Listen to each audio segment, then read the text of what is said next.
Amir quit. Could you speak to the people that say that and just direct it to them? Yeah, I would never quit. I'd rather get knocked out.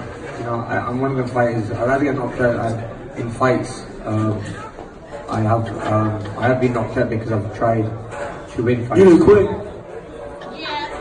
Tell the truth. No, I didn't quit. So what happened? I'm telling you, I never quit. What happened? I mean, I think I was hit with I'm a asking low you shot. what happened. I was hit with a low shot. I was hit with a very low In your shot. leg? You quit with a shot in your leg? In the leg, in the balls. I mean, look. I'm not seeing the video or the clip of it. But it was a low blow, man. It was low. It was low. You know what I mean? It probably was low. You know. I mean, look, All right, but calm down. Calm down. But you know what? Y'all didn't feel the punch. Y'all didn't feel the punch. If you guys think I quit, no problem. I'm never quit from a fight, but no, 100%. Look, he's a great fighter. He beat me tonight, and reach up to me. I broke my back. What do you mean by that? My back is broken. What do you mean? Calm it down. It's a fight. Referees telling two fighters who want to fight to calm it down. He should calm down. I saw he's like a clown in his show, man. He's not your guy. Because Tyson Fury's back, and all you motherfuckers are under attack. Look, Eddie Hearn can say all what he likes. Who gives a shit what Eddie Hearn says? It's garbage. Are you off your tits? Have you been smoking something? Can you let me retire and be happy? Please, just please. Bombs away from the Bronx Bomber. Wanda, let's go, baby. Let's go. I'm through. They put somebody else up and give me an interview. What are you talking about? What are you talking about? You never give me a fair shake. HBO needs to fire you. You don't know shit about boxing. You ain't shit. You're not shit. I wish I was 50 years younger and I'd kick your ass. I got dropped, man. No, you won the fight. OMG, I am so excited. Any of you radio personalities think you want smoke? Call me Mr. Chimney. I want smoke. Yes. What is up? What is up, MCR family? Another daily edition of the show live on YouTube, obviously podcast form, iTunes, Spotify, iHeartRadio, etc. I am Matt Hunter. Obviously, it is Mixed Combat Radio. We're going to be talking Terence Crawford, Amir Khan. We're going to be talking Danny Garcia, Adrian Granados. We're going to be talking, obviously, the Bob Arum alleged offer that he has talked about in the media to Errol Spence for the Crawford fight, and plus some breaking news that happened literally, I think, like just now. Yes. Andy Ruiz Jr. is apparently in negotiation for the Anthony Joshua fight. So we have a lot to discuss, a lot to debate, and obviously going to take your calls live on the show, 323-870-4051. Press 1 to get in the queue. Skype, Mixed Combat Radio for all of our international listeners and callers.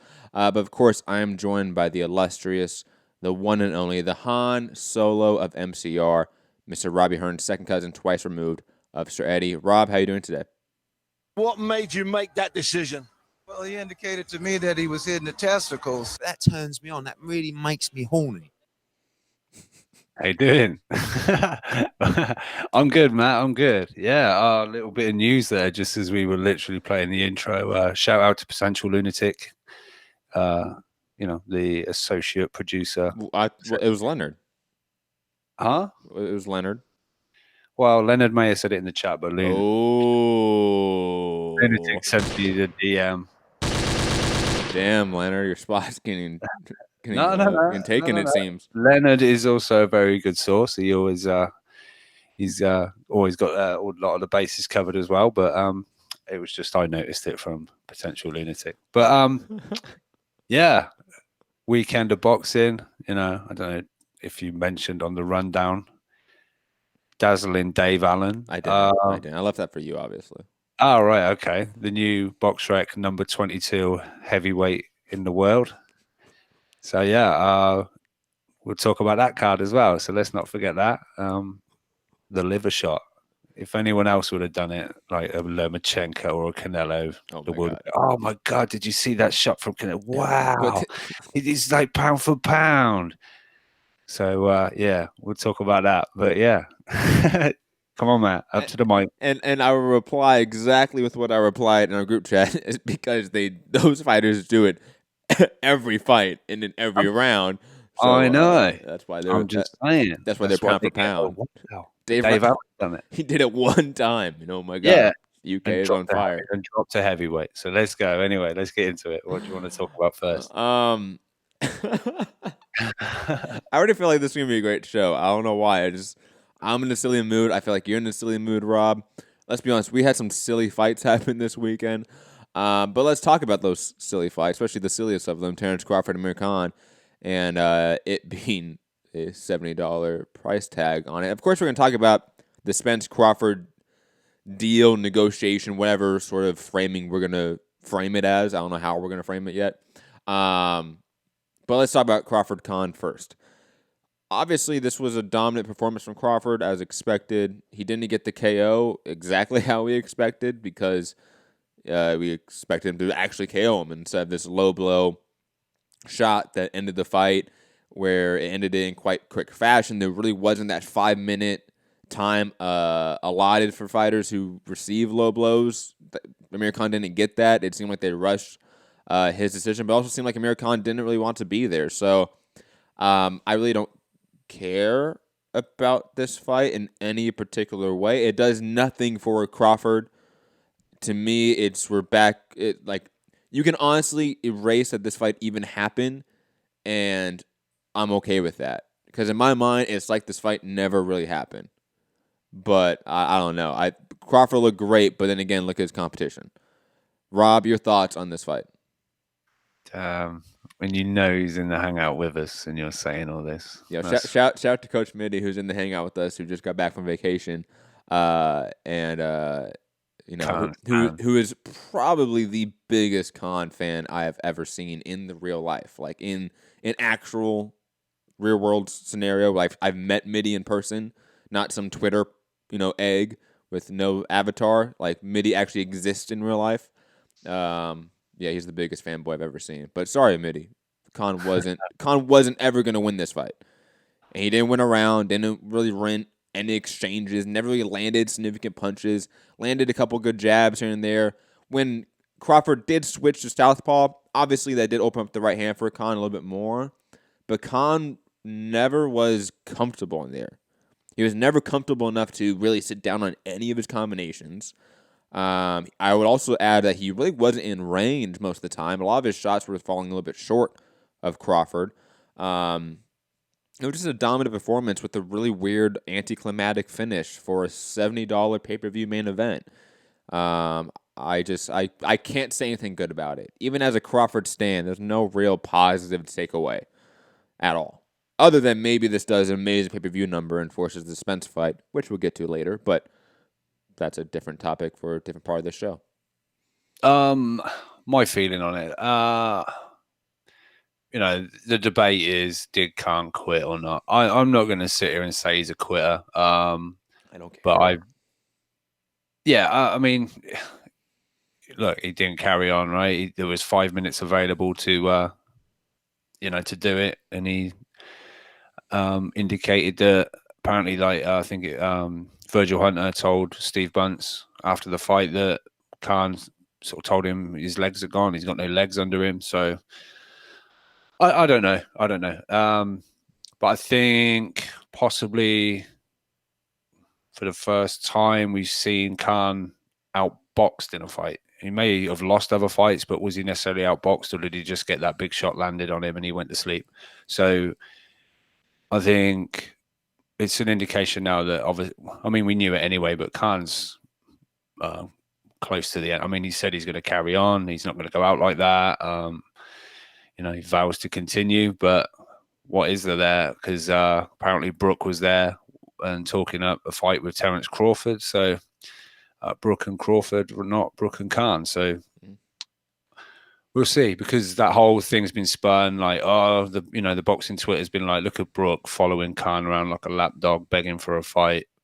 But is this Brooke saying, no, whatever, I'm facing the guy that just beat you? So yeah, I don't know. But yeah, Khan, my prediction didn't come true that he'd be winning at the point of the stoppage. Oh, I forgot about that. Thank you for reminding me. I want smoke. Predictions, Sometimes it may be good, sometimes it may be shit. Where is this Burger King? But yeah, no, I just expected Khan to have his flurries early on in the fight, and but with a knockdown in the first, that kind of put that to sleep, put that to bed. I don't know if anyone's seen it, but Ben Davison really, before the fight, he was asked for his opinion, and they were, had the video screen behind, and he was explaining how Khan sort of, I think he said something like turns over his back foot or something, and can sometimes get him off balance, which then they showed the knockdown, and it kind of, so sort of shout out to Ben Davison, sort of half predicting the, sort of pattern of the fight maybe, or what could happen because of Khan's sort of skills, or how he moves around in the ring, or lack thereof. Damn, you got harsh, man. But yeah, if this was regular ESPN, man, Top Rank, you wouldn't get this criticism. Just being honest, Matt, you're not allowed to complain about. MCR paid for this twice, okay, in order to watch this motherfucker. Oh right, oh yeah, Fu as well, right? Yes, we had to pay for it twice. Oh, that is bad. Yeah. There should be some kind of system for professionals, how we roll. Yeah,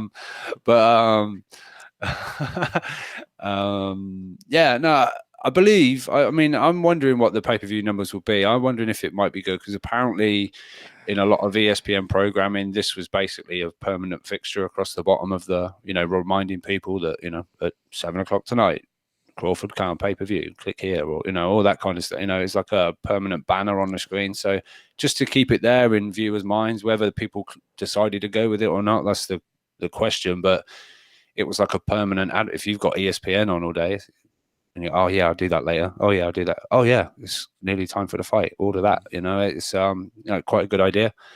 But yeah, that would be the interesting thing to come out of this, because was it Teddy Atlas said this did nothing for ESPN. This did nothing for Terence Crawford. I want to say he even went a step further and said this hurts ESPN in boxing. Or yeah. I want to say he went even farther and said this hurts. And I'm not a fan of Teddy Atlas's commentary or analysis of boxing or the industry. For those that don't know, I'm just not a fan of it. I don't think he is accurate most of the time. I think he's pretty ridiculous all the time. But I thought that was pretty accurate. That this hurts it, man. This can't help ESPN/ESPN Boxing's case.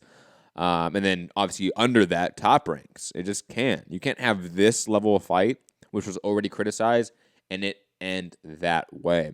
And I see people like Matthew Aguilar out there, who I forget who he writes for. I think it's like USA Today, going out and doing the same fucking bullshit talking point of, if you pay for this pay-per-view, you cannot criticize it. And that is so stupid. That is so asinine. And the fact that he's a journalist peddling that fucking promoting talking point is such bullshit, in my opinion. Because any consumer of any product can criticize that product. Them buying that product innately gives them the right to criticize it.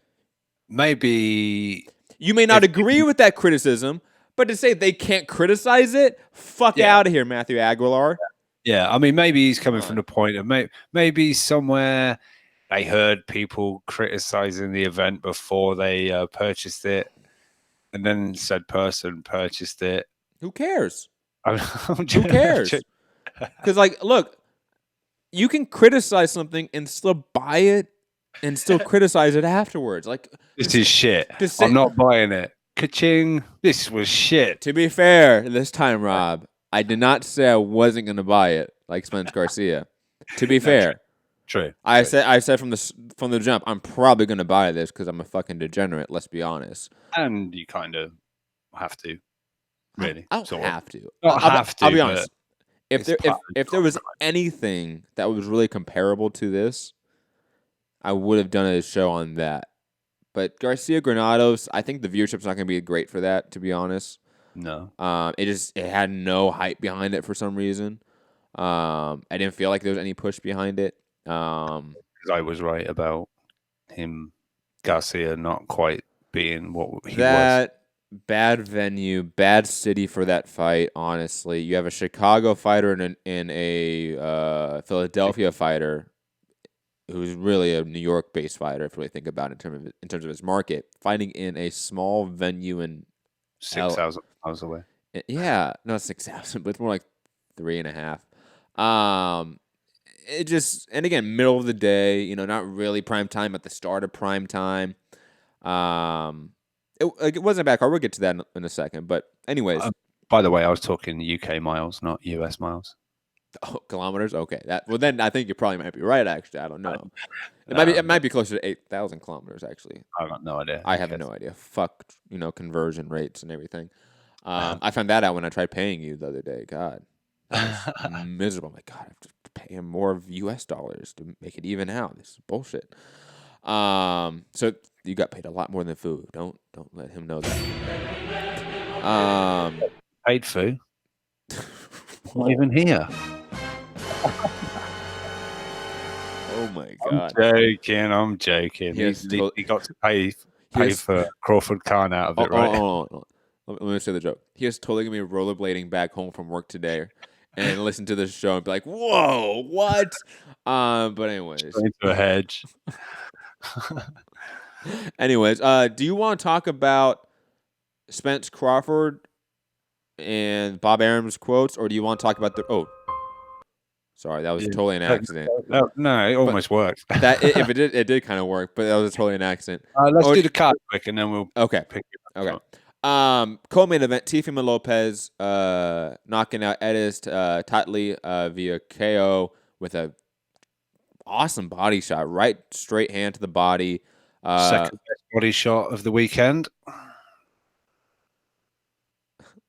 Sure, I'll give it that. Okay. No, because you're probably right. Because look, I'm always gonna be a sucker for that left duck under left hook to the body. Slip the hook. Like when people can pull that off, textbook like in a fight, it looks sweet, doesn't it? Oh, it's amazing. Because like the couple times I've been able to do it in sparring, I get jazzed up.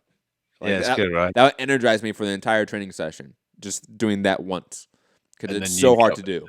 And then you get one, and it fucks your whole night up. Fucks me off, man. So bad.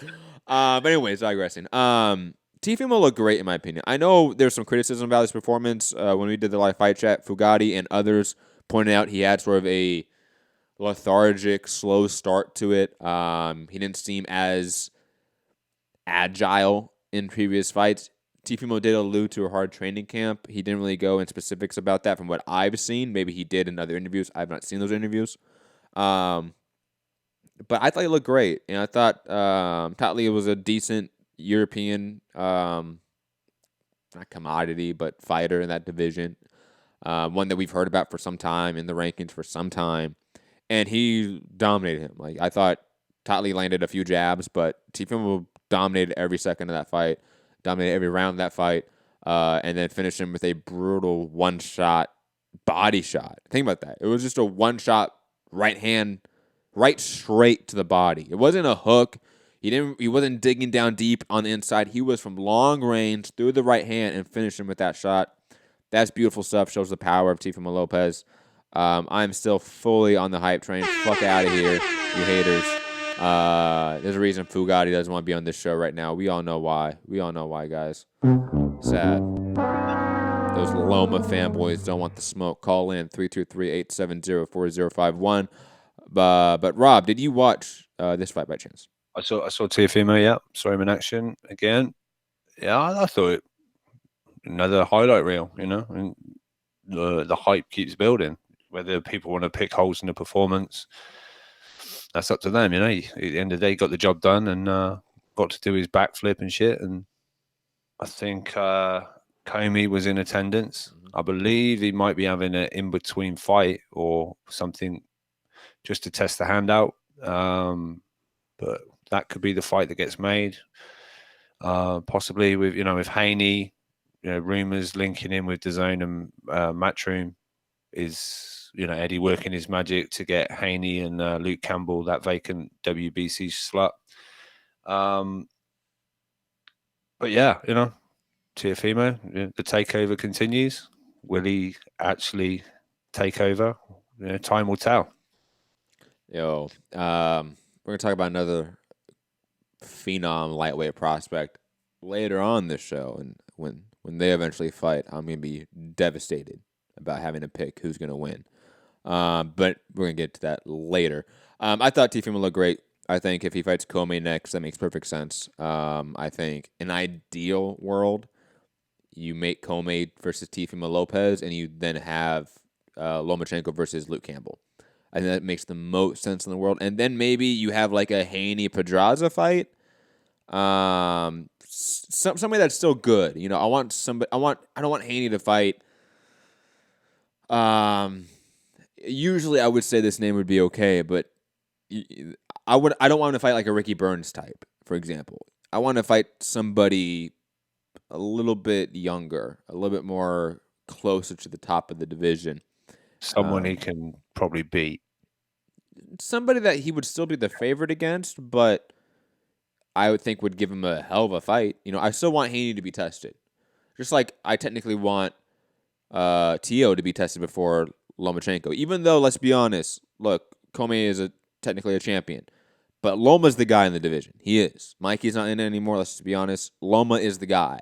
So even though Comey has the belt, he's the secondary boss in the video game. He just is. So it makes sense for Teofimo to fight him before he fights Loma. Just being honest. Yeah.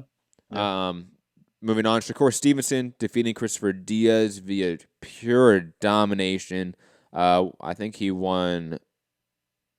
In my scorecard, he won every round. One judge gave 2 rounds to Christopher Diaz. Another judge gave 1 round to Diaz. Another judge gave every round to Shakur Stevenson. But I talked about this a little bit before the show or before the fight. How it's been hard for me to get hyped for Shakur because of his legal, court hearing, legal issues, I guess is the best way to describe it right now. I do want to say shout out to ESPN and the broadcast for really addressing it. I know you probably didn't see that because you were watching, just the fights probably, Rob, but they really tackled it head on, and I sort of applaud them for that because they don't have to do that. What did they sort of say about it? They went through the timeline of the actual court case of what's happening, and then they opened it up for Max, Andre Ward, and Mark Kriegel to talk about it. Oh, okay. And look, I don't necessarily agree with Mark Kriegel's defense of Shakur, saying look, there was a double standard. This happened over a year ago. The tape was released, 2 weeks ago. And now everyone's outraged, right? One of those, double standards about when the media's when the tape's released, right? Versus when the tape isn't released. And I'm like, look, that's absolutely true that there is a double standard when we see the footage versus when we don't see the footage. That just helps you. Fucking visualize it, right? And my argument would be that's not a defense of Shakur Stevenson. Yes, there is a double standard about women and domestic violence victims when we don't see footage versus when we do, or people that are assaulted when we see the footage versus when we don't. But that doesn't mean it's now he's innocent because we see the footage. I thought the argument was pretty poor, but hey, at least they talked about it. You know what I mean? Look, most telecasts wouldn't have approached it in combat sports. Oh no, true. But that's weird what he said. Andre Ward, he was pretty upfront. Look, me and Jay Prince are his managers. So we are of course going to be behind Shakur. We've sat him down, told him look, what you did was wrong. Blah blah. He sort of was a little more PC about it, but he at least said what he did was wrong.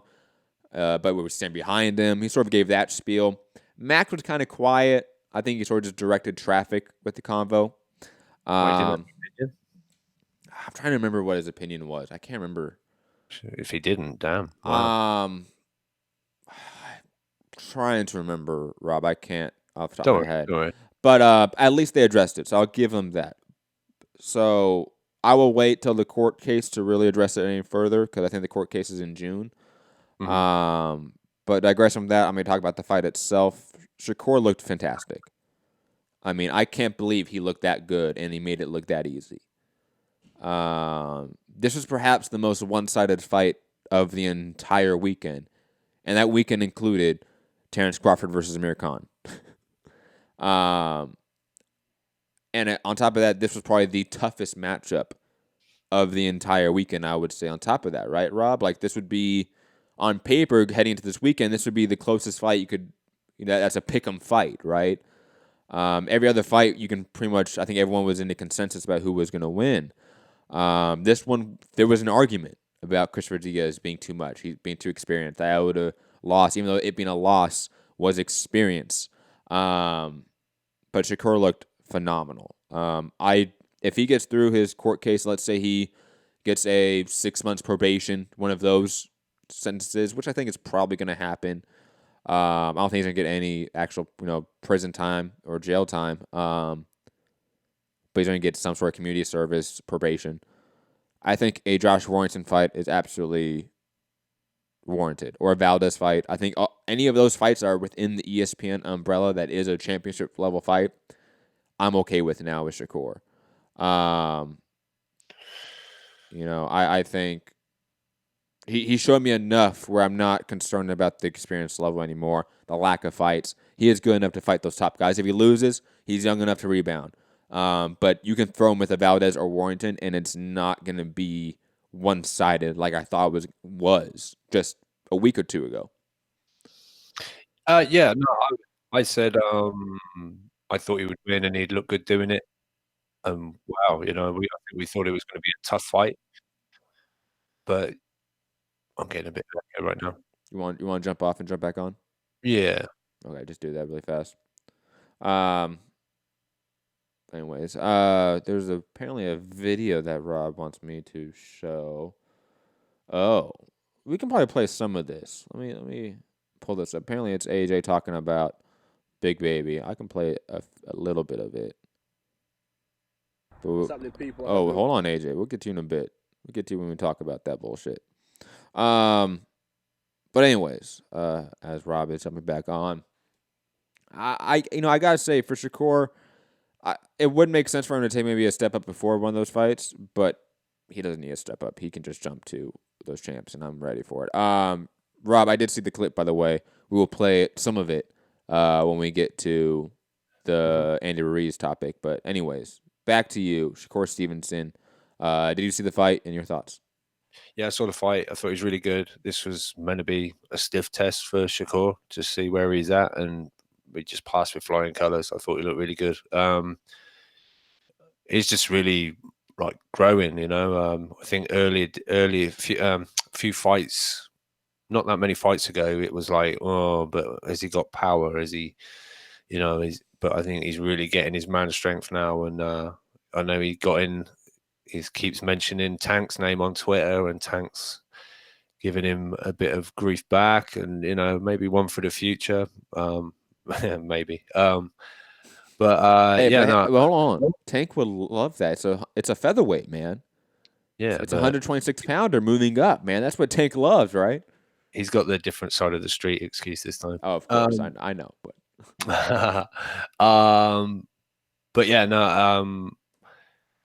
I think there's potentially it could make a Frampton fight, and it wouldn't be. I don't think it'd be hugely out of his depth against a veteran pro like Frampton. I think it'd be a great fight. I think he also mentioned Valdez, right? I think mentioned his name. I like him. He talks very confidently. He really is one that's backing himself, and with him, I feel like he justifies it. He shows it.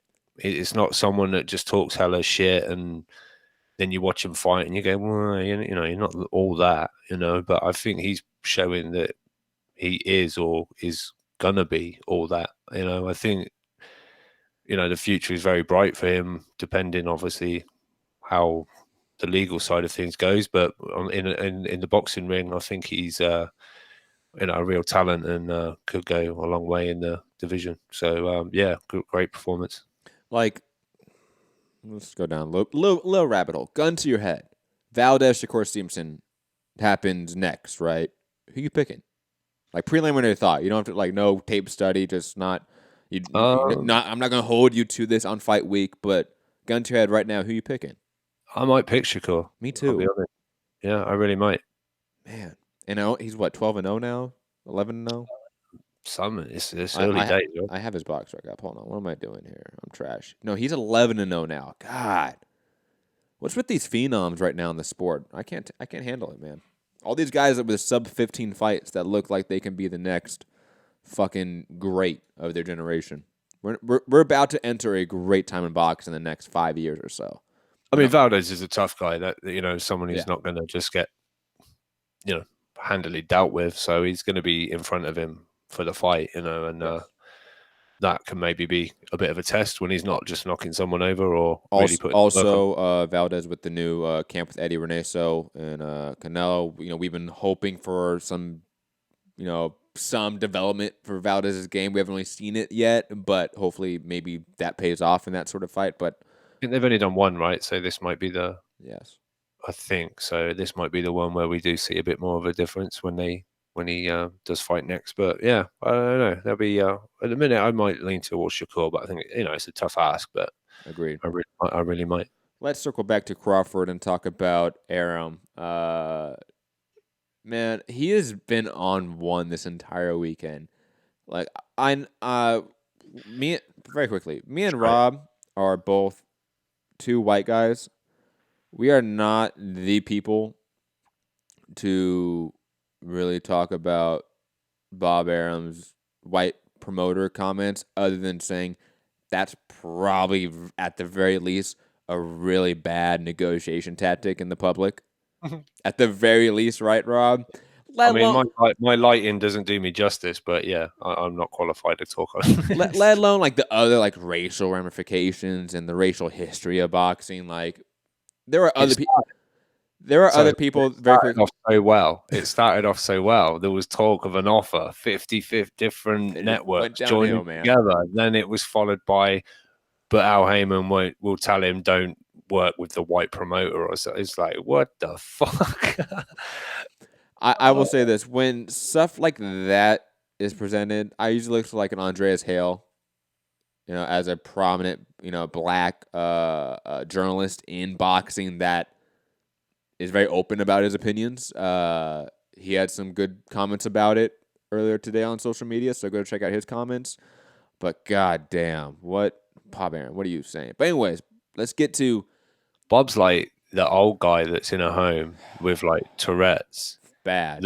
The nurse comes in and you're sat with Granddad and he says something like nice tits and you're like, Granddad, oh God.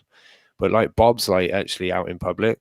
Running a multi-million-dollar company. Yeah, with cameras and microphones in every fucking angle pointing at him. It's not good. It's dangerous. Trying to set up the biggest fights in the sport. Yeah. Yo. But anyway, there is something of substance that he did say that I think we can debate, we can discuss, and have a lively argument about the merits of it. Bob Arum basically saying to the effect, let me get to the quote exactly. Look, no bullshit. I'm all in. We'll do 50-50 and split the TV with both ESPN and Fox. And whoever they want to use, do it like we did Floyd and Manny. It's easy. We want the fight, and Terence wants the fight. We're not standing in the way of this fight, and we're not doing everything we can to get it done. Heyman won't even talk about it. So basically, that is... Wait. That was a bad Bob Arum, wasn't it? Bob sounded like the smoking had got too much for him, and he had one of those the things you do when you talk through it, like through your throat. Oh my God, that's worth it. That's worth it. But anyways, I have some opinions about this, Rob. Mm-hmm. I'm gonna let you go first, though. Well, if you want, I can go first, though. If you want, some time to think about your thoughts. Because we can take what Bob says maybe with a pinch of salt, or you can say Bob is legitimately trying to make this fight.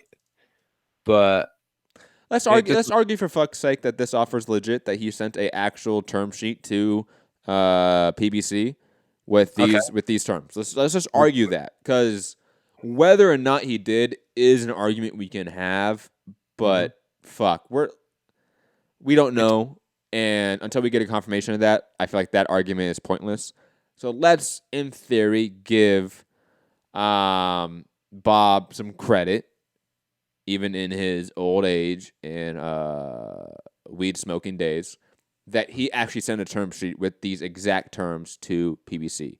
And let's argue from that foundation. Rob, your thoughts on that at least? Because again, I know we can go round and round about whether or not he actually sent this. Okay, if that what Bob has said to the media, if that gets sent over to Al Heyman, the PBC, then great. We've got one half of the fight one half of the promotional companies trying to make the fight, and the fact that like a split network thing it's a potential solution to what has been a problem. So if that is official that he's going to do that or he has done that, then great. This is kind of leading the way for potentially a Joshua Wilder fight to be done, or it opens the doors. Like, look, they've just done it with that. This is a big fight. We'll see how it does, and it's potentially going to make other guys go, well, we've been sat building this fight for all this time, and look what we could do. Get it done now. We can work together and put on a great event and make a fuck ton of money. But as it turns out, whether we believe it's true or not, Tim Smith has basically said no, thank you. So, before we jump into that, because I have my thoughts about that, right? And I know, Rob, you don't like these thoughts. I think it is a excellent start. Again, obviously with the caveat of if he did send a term sheet with these exact terms. I think it's a fantastic start. It is. His repeated anti-Heyman comments in the public and in the post-fight interview in the ring on the telecast, not so much.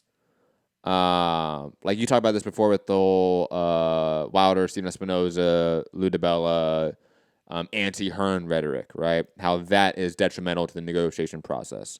I think Heyman is sort of in the same vein. Like, hey, look, this anti-Heyman, or I say Arum is in that same vein with this anti-Heyman rhetoric, because it's definitely not going to make them want to sit down and discuss things with him. It's just not. Like, that's not how business works. Yeah, that's how people work. That's now given their side. I'm not working with this fucking disrespectful. He said he doesn't. I'm a cancer on the sport. I don't exist. Now it's I'm some racist that doesn't want to work with white people. It's a reason. So this is why I think people are going. So Bob makes an offer, then says this sort of racial toned comment. Does he really want to make this offer? Because it don't sound like it. Why do you want to try and work with a guy and then say shit like that? It's an out for their team. And even though it's an out for their team in a realistic sense, I don't like that being necessarily the crux of the framing of that. I just think that it's innately bad business, right? If you want to get business done, don't shit on your potential business partners. That's just like when me and Rob started this show post TBV. If I went to Rob and said, Rob, you're a fucking shit host. You don't exist. You're a cancer to boxing. Do you think Rob would join my show? No. I'm still here. I've probably said far worse to you, but that is true. But digressing. At the very least, it's just bad. It's very bad business practice to do that, especially on the telecast. If you have those thoughts, Bob Arum, have those thoughts. Cool. Keep that shit off the record, because it's not going to lead to conducive business agreement and negotiation process with PBC. Now, to tabling that, because I can rant about how I don't like that shit all the time. Even though I like pettiness at times, when it comes to making fights, pettiness needs to stop. Like, that's just innately how it needs to be done. You bring up the pettiness after the negotiation is done, contracts are signed, because then it's just promotion. That's innately what it is then, right? Before the fight, it's actually like there is a material negative to it. I said this off air with you, Rob, and you had a little pushback, so let's just dive into this. I don't necessarily believe, and obviously it's with the caveat, Rob, of if this pay-per-view fails in any statistical way, if this does sub 200,000 buys, 250,000 buys, if this doesn't come anywhere close to the Spence Garcia pay-per-view numbers, let's just be honest here. Why would PBC/Spence think that Crawford deserves 50-50? Spence has done historically more numbers. He's had higher peaks on TV and on pay-per-view. He has the better resume at 147, and you can probably argue overall he has a better win. That Cub Work name is a better name than anything I would argue Terence Crawford has on his resume. And on top of that, with the caveat of business, and hey, look, this is boxing, just business. This is how it runs, guys. Like, I know we don't want to talk about this, but it's just the reality of it. Why would Errol Spence think that Terence Crawford deserves 50-50 if this pay-per-view is not a success? Rob, I'll sort of open up that question to you. And obviously, for our listeners, you guys can call in and have that debate in the chat. But that's a reality here that we have to face, especially when this pay-per-view number comes out. Because it will come out. And if it's not good, it's not a good sign for the negotiation. Or at least for this offer. I should add that. For this offer. Specifically. Yeah, no, you didn't initially in our chat state if it shit numbers. Because of course, because I was trolling you, of course. But the actual nuance, intelligent point is I could maybe agree with it if this does poorly. I mean, you imagine this does just about covers the previous Crawford pay-per-view. That offer will just get laughed at and like straight through the shredder, it doesn't. We don't even need to look at 50-50. Right? Okay, never mind. Good try, Bob. You clearly didn't mean it. So yeah, I think you're right. It wouldn't be a 50-50, even though we discuss all these splits and this and the other. We just want the fights. So I don't care who gets 50-50, who gets 60-40, who gets 70-30. I know we discuss it because it's talking points, but... Very quickly, I know everyone's getting very hung up on the TV numbers, but let's be honest here, guys. That is like a third or fourth point of the argument of Spence being worth more than a 50-50 split. Come on, guys, here. The pay-per-view numbers is highly, highly important. Crawford's only pay-per-view, guys, his debut on pay-per-view did 50,000 buys. Spence Garcia did what, 400? A little bit under 400,000 buys. It's like 370 something, wasn't it? 380. I think it was like 380 was the last number I saw, but okay. It did what? More than nearly 6-7 times Crawford's pay-per-view. Mm-hmm. That's what matters, guys. It done about Crawford's pay-per-view more than Wilder Fury. And of course, Crawford's ESPN numbers are better than Spence's Showtime numbers because Showtime has 1/4, 1/5 the subscription base. But when Spence has been on regular TV, on NBC, on basic cable, he has done fantastic numbers historically.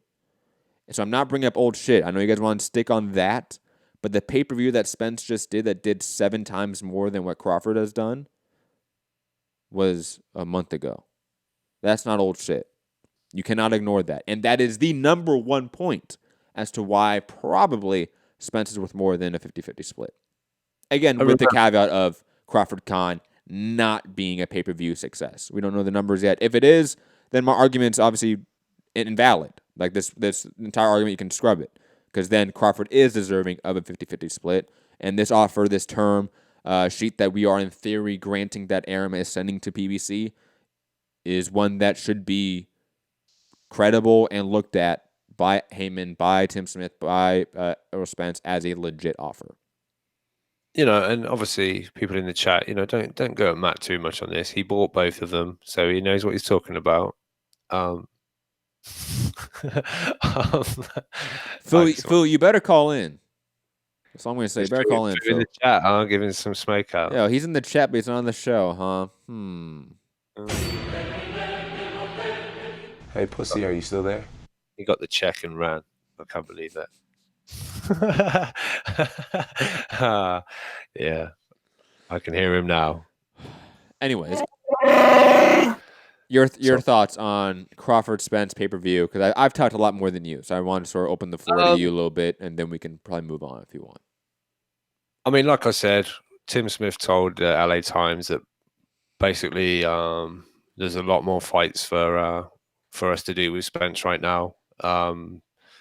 These fights will happen when the time is right. What else was it? What did he say? Let's not forget. The whole thing reeks of desperation from Arum. It's embarrassing, really. These fights happen when their time is right. There are more great fights ahead of Terence Crawford, like the one he had against Amir without pulling Errol Spence into the picture, just as there are several great fights against champions for Spence. We'll let Arum handle top rank and Crawford business while we attend to Errol Spence and Premier Boxing Champions business. Yeah, I mean... PBC Protection Plan 101. I mean, you can say it's PBC Protection Plan. They still have unifications, like in-house.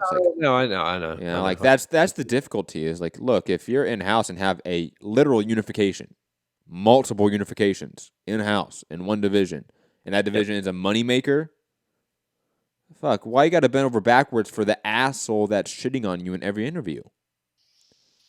For a fighter that does less numbers than yours. To make the fight the public want. I understand that, but guys, this is business. Like, I'm just being honest here. Now, I think if Arum came at it in a different way, it would be different. If Arum probably, I would assume, after we hear these pay-per-view numbers aren't going to be good, revise that offer to a 60-40 offer and send it over to PBC, then it's more legitimate. You know? Or hell, why didn't you go back to Heyman and Tim Smith to go, hey, look, Arum apologizes to them and say, hey, we'll take Danny Garcia. What do you want for Danny? We'll take Danny. You have plans for Spence? Cool. Wait, what's your plans for Danny? Do you want him to get a belt? Then you get all the belts in-house. Don't you want that, PBC? Because think about it. PBC, if they could get Danny to have that belt and they have all the champions in-house in that division, they run that shit. You know, there's some ways that you can angle to get this fight, either in the short term or the long term. And it's, to me, clear as day that Arum is doing the surface level things to achieve that. Mm-hmm. That's what this is to me. Going into the media in a scrum post-fight and saying, we're going to offer them 50-50 and a TV split like Mayweather and Manny. Like, no, fucking Arum. Why? It really does sound like that the more I think about it, right?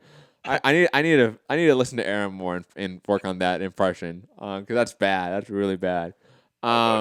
Anyways, digressing. Same time, you're shitting on Heyman and PBC every chance you can get. Like that's not how you do business. Maybe back in the day, you used to basically be able to like dare someone into it. Maybe this is a bit of an old school, like, oh yeah, well you watch this. I'm going to sign that fight for my fighter, and you know. But I think times have maybe changed. But yeah, speaking of Danny Garcia, quickly though, I do want to play one clip of Terence and Spence, and just to remind us, like this is a great fight. Like let's not get twisted. Let's not get my argument here twisted. I want this fight. I just understand the business of it. But when it does happen, it's magical. Let's get reminded about how magical it can be. It's gonna stop you easy. That shit gonna be easy work. I promise you. I'm it don't matter. I'm gonna knock you out, bro. On you that, getting hurt. That's fact. You got hurt by getting bull. That's fact. You got hurt by getting bull. Yeah. You got hurt by Ocampo. You got hurt by Ocampo. When I got hurt by Ocampo? And you got hurt by Kelbrook. And you got hurt by Kelbrook. When? We seen you get wobbly leg. We seen you get wobbly leg. Then what? We seen you get after that. It don't matter. After that. Wait till I hit you. Sorry. You gonna look like Benavidez. You got one leg. You gonna look like him with one leg. He had one leg. I'm gonna make you do stanky leg. What you want to bet on that? What you want to bet on? We can bet 100,000 on that. Let's bet $1 million. Easy. Let's bet $1 million. You getting that money, right? Easy. Let's bet $1 million. Easy. What are you talking about? There we go. We're talking crazy.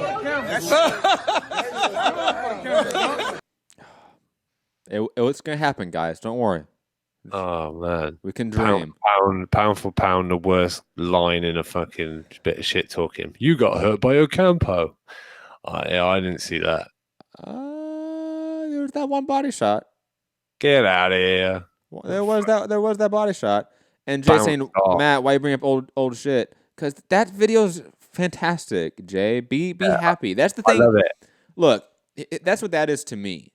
That's the movie trailer, the teaser trailer to keep us in love with the fight, with the matchup. You know, because we're not getting it next, guys. Let's be honest, man. That's sad, but it's the truth. I love it's not happening next. I love that Bud was like, "How much you want to bet?" And Spence was like, 100,000, bitch, kind of thing. 100,000. He went, more $1 million.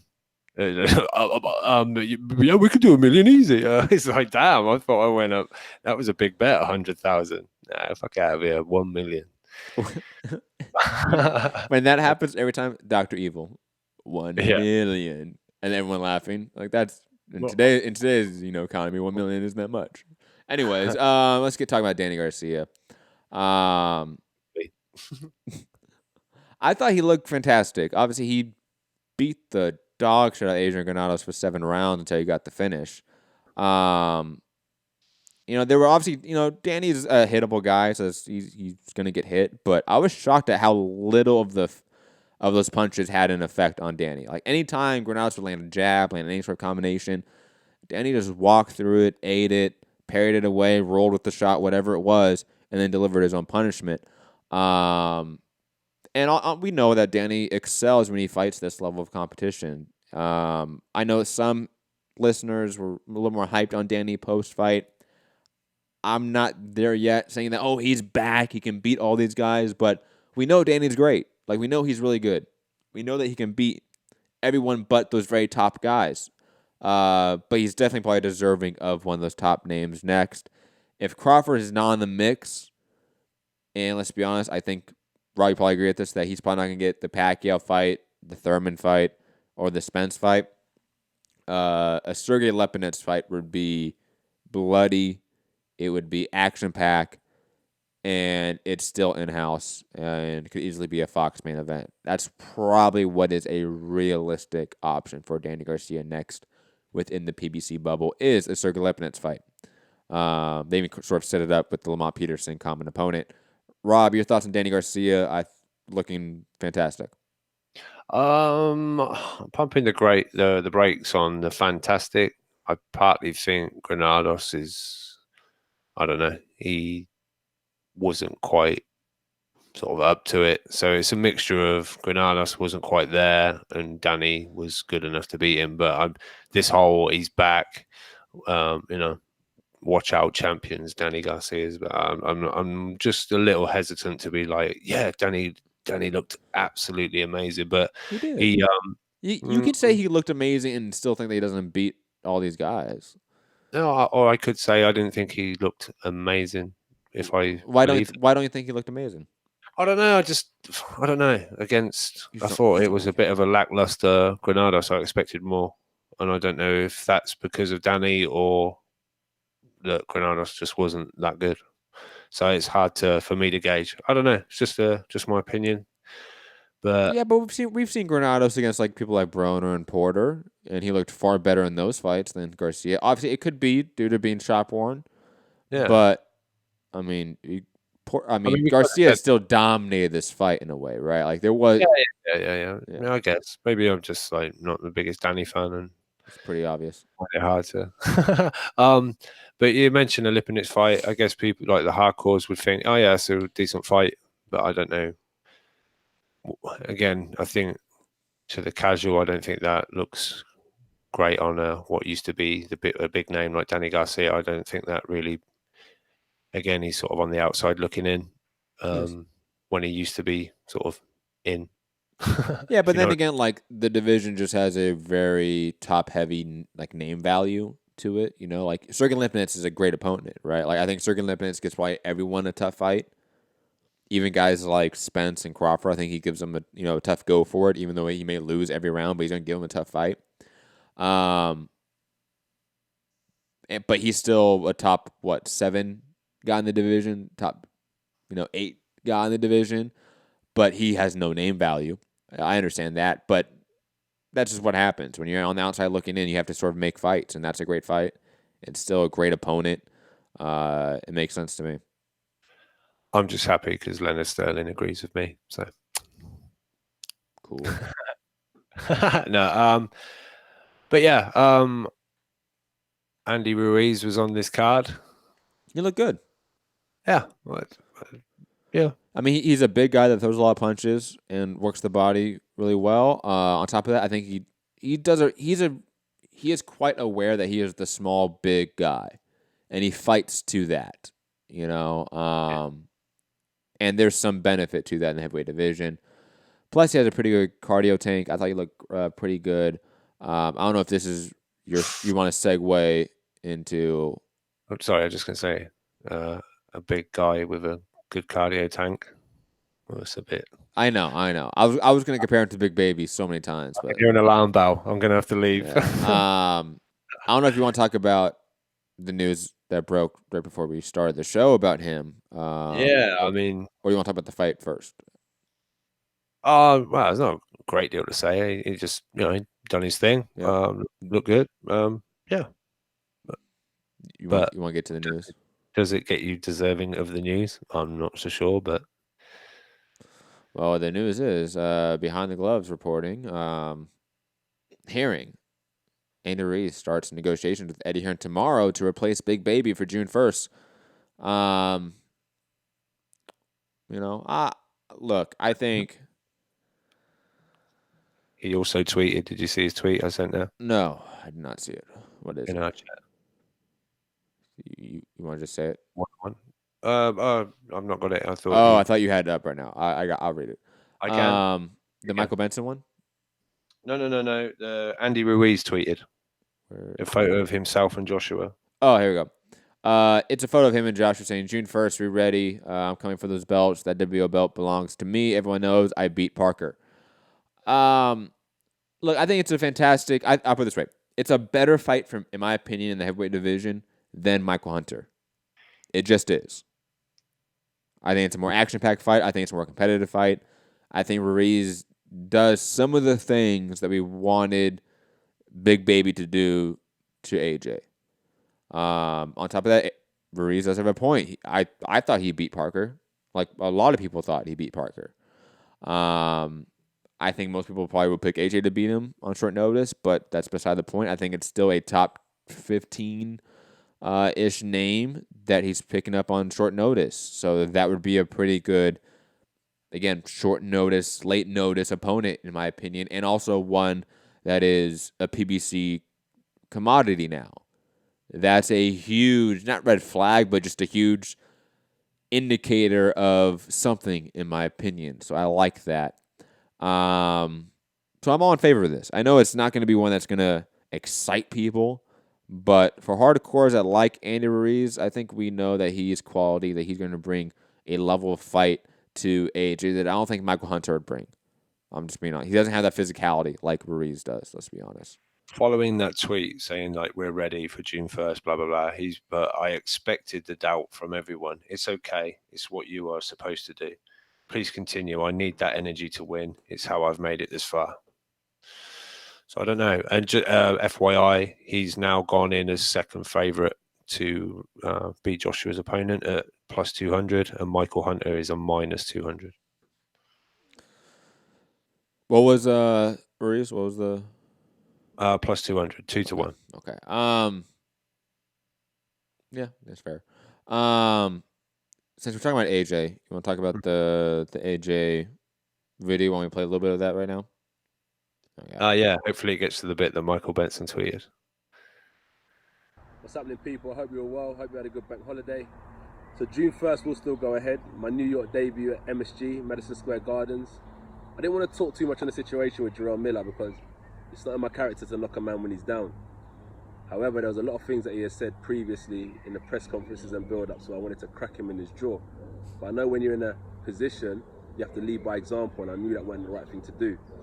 But the lesson to learn in this situation is karma works in various ways. And what goes around will come back around. And I feel like he has taken fate and his own blessings out of his own hands. So sometimes, be respectful. I know it's a fight, but be respectful, be appreciative, and lead by example. And what he had done is not leading by example. You know, cheats across all board will get found out, and hustlers and hard workers will always rise to the top. So good luck to everyone who's working hard, hustling, and just trying to do a good job within their means. With that being said, we're currently looking for alternative options. I've got another 4 and a bit weeks of sparring.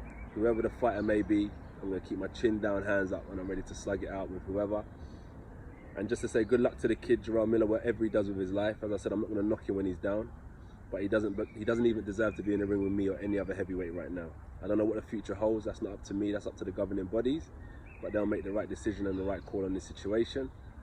When Eddie called me and he broke the news to me about the situation, these things happen in sport. That's why I don't kind of get up in my feelings about what's going on. But what I did say is, whoever it is, I'm down to right. You know, so he's doing the negotiations, having the conversations, and hopefully within the next, 48 hours, 72 hours, we'll have an update for you guys. So stay tuned. Thanks for the support so far. As I said, I keep my head down, try to stay out of trouble. That's the best thing I can do, and deliver in the ring. June 1st, MSG, still going ahead. The landlord will still come and collect his rent. And by the way, to Miller's mum, I still love you. And if there's anything I can do for you, just let me know. Oh, damn. Fuck, man. I gotta take a drag after that smoke. Holy shit. Wow. I like the little end there. I like when AJ talks to shit. I know, like, there's a lot of UK fans that are like, oh, a lot of middle-aged white guys that hate when AJ gets cocky, but I love when AJ actually acts like a human being. That's always the greatest to me. I don't know if we've really opened up the floor for, like, discussion on Ruiz, AJ's next opponent. I think we sort of have, but I don't know if you want to say anything else about it. No, I think we said about it, even if it was Hunter, maybe hardcores will really like that, but for a lot of I know they've got to just save the event. It's all kind of everything's in place and all that, and it's kind of just get it done, get it out of the way, and look forward to a more solid plan with hopefully a more solid opponent that's not so solid on HGH. Absolutely agree. Let's move on to the last card and topic we're going to talk about today. Then we're going to take callers 323-870-4051. Press 1 to get in the queue. Skype Mixed Combat Radio. But that is the Allen and Brown fight card via match. Yo, really? Yep. Yeah, that's the fight. When I mention Cordina's name, you play that fucking soundbite, okay? Get it Well, I was straight. going to let you say every fight on the card, and I was going to do it to every fight on the card. Just not Gashi and Chisora. But I'll open the floor for you, Rob. Talk about the two sort of co-main events and main event with Chisora, Gashi, and obviously Allen Brown. Allen, obviously, it was an early knockout. It looked great. Great slip, left hand to the body. Probably the best he's looked, but then again, it's Lucas Brown. But anyways, I don't care about those fights. So, Rob, you can talk about those. Nah, look, it's just one hell of a story, Dave Allen. Whether people in America are that tuned into it, but he's just never really took it seriously. He's never been in the best shape. Takes short fight notice fights, against the Yoka, and actually got the snot punched out of his face, and it was bad. Took it for like real, not very good money. But he's linked up with Darren Barker. He's kind of, it's like he's having a go at it now. And slowly but surely, he's suddenly like ranked number 22 on BoxRec. He's creeping up the rankings. But I'm just, part of me worries because there's like some demons in Dave Allen's head, right? I feel I just don't want this story to end for him because I perhaps worry about him, if there'd have been a loss. But man, started out Lucas Brown sort of half peppering him a bit, and Allen was, usual defense by putting his chin in the way and letting his face take the brunt of everything. But when he did move his head, he slips the shot and sinks the liver shot from hell and just drops Lucas Brown. And the place went crazy for him. Everyone was happy. He joked afterwards, June 1, I'm ready for the Joshua fight, and he sort of got a laugh. But he's he's just a real lovable character. And I think he's just built this sort of really good following. I think everyone just wishes him well and just wants him to keep winning because, the Sky broadcasters were like, it's like half jokingly, but like, where can Dave Allen go? What can Dave Allen do in the sport? It's just one of those, because of what he's been before, where he's just not taken anything seriously whatsoever. And now he's doing it. It's still kind of like people are jokey about it. But he apparently went on a run this morning, a light breakfast back in there. And he said, I'm not going to sit around getting fat. I think he's looking back to come in July on I suppose we need to talk about that. Dylan White and Oscar Rivas announced, but didn't we talk about that? I don't know. I don't think so. It was on the night you guys done the live fight chat, but we haven't done a show since. It was on that night. It was announced mid-show. No, it was a Friday, right? Didn't we talk about? We talked about it, Rob. Didn't we? Did we have the rumor from Ron Lewis? I think that was it. We only that's right. I think we both said that we wanted like an actual announcement, and then we would talk about it. You're right. So we will talk about that. While I'm talking right now, Rob, can you find the like announcement tweet for that or whatever? That'd be great. Quickly, thoughts on Chisora, so I can talk about my man Joe Cordina, or lack thereof thoughts on Chisora, because that fight was. I mean, awful. Gashi. God, I never want to see Gashi ever in my life again. He just didn't come to fight. He's all this talk like in my head. I've won this fight 9 times and 1 time disqualified. Where you should have been disqualified for not engaging in the fight, really. And as much as that, I would like to have seen Chisora cut the ring off, and he was circling out the same way every time he was there. To I think Dillian White even said it in the when they went to him in the crowd, like he's just exiting out the same way. It's just crying out for a looping right hand over the top, pick him up on the way round on the run-in. It was real bad. I was just so glad that Dave Allen got the nod as far as getting the main event status for that. Something good at the end of the evening following that fight. Damn, I think Eddie said it. I'm so glad this happened, because following the Chisora fight, oh my God. But that was poor. But yeah, that was rough for sure. Okay, I'll talk about Joe Cordina while you look for that announcement, breaking news tweet about the Rivas fight, because we do need to talk about that. Joe Cordina beat Andy Townend to win the Commonwealth lightweight belt. He can just move past. I know they're moving towards the Patera fight. I understand that. Get the Commonwealth, go to the European, and then go and fight for a world belt. I get that that's sort of the path.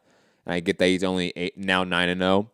But he's another one like Shakur, like Teofimo, where you could just really expedite their prospect, portion of their career, in a sense. You could easily put a Luke Campbell, Joe Cordina fight together right now for that WBC belt, in theory, and that's a pretty even fight in my mind. I know some might not agree with that, but I think it's pretty clear that Joe Cordina is easily a prodigy, a phenom, the best British prospect in the game. We're going to talk about one that obviously gets talked about a little bit more, even Josh Kelly. But Cordina, in my opinion, does it all. Not only is he slick, not only is he talented, not only does he have the mind for the sport, but he also is really talented when it comes to knowing when to up pressure. A lot of prospects struggle with that. I think even Shakur struggled with that for a period in his sort of career thus far, is that he struggled with knowing when to apply pressure, when not to apply pressure, when to shift to third, fourth gear with his offense. Joe Cordina, I think, has a natural instinct for doing that, for knowing when to, okay, it's time to go to third and fourth gear, to sort of press up the volume, press up the power a little bit. And I can't wait to see what's next for him. I know Buatsi is another favorite, but no, Joe Cordina to me is far more talented. Like I know Buatsi he's up there, but Cordina's he's next level. He just is. People need to talk about him with T.O. And Devin Haney a lot more as those phenom prospects in that phenomenal lightweight division. Cordina's far more amongst them as prodigies than people want to talk about. Yeah, Cordina was on point. He looked great.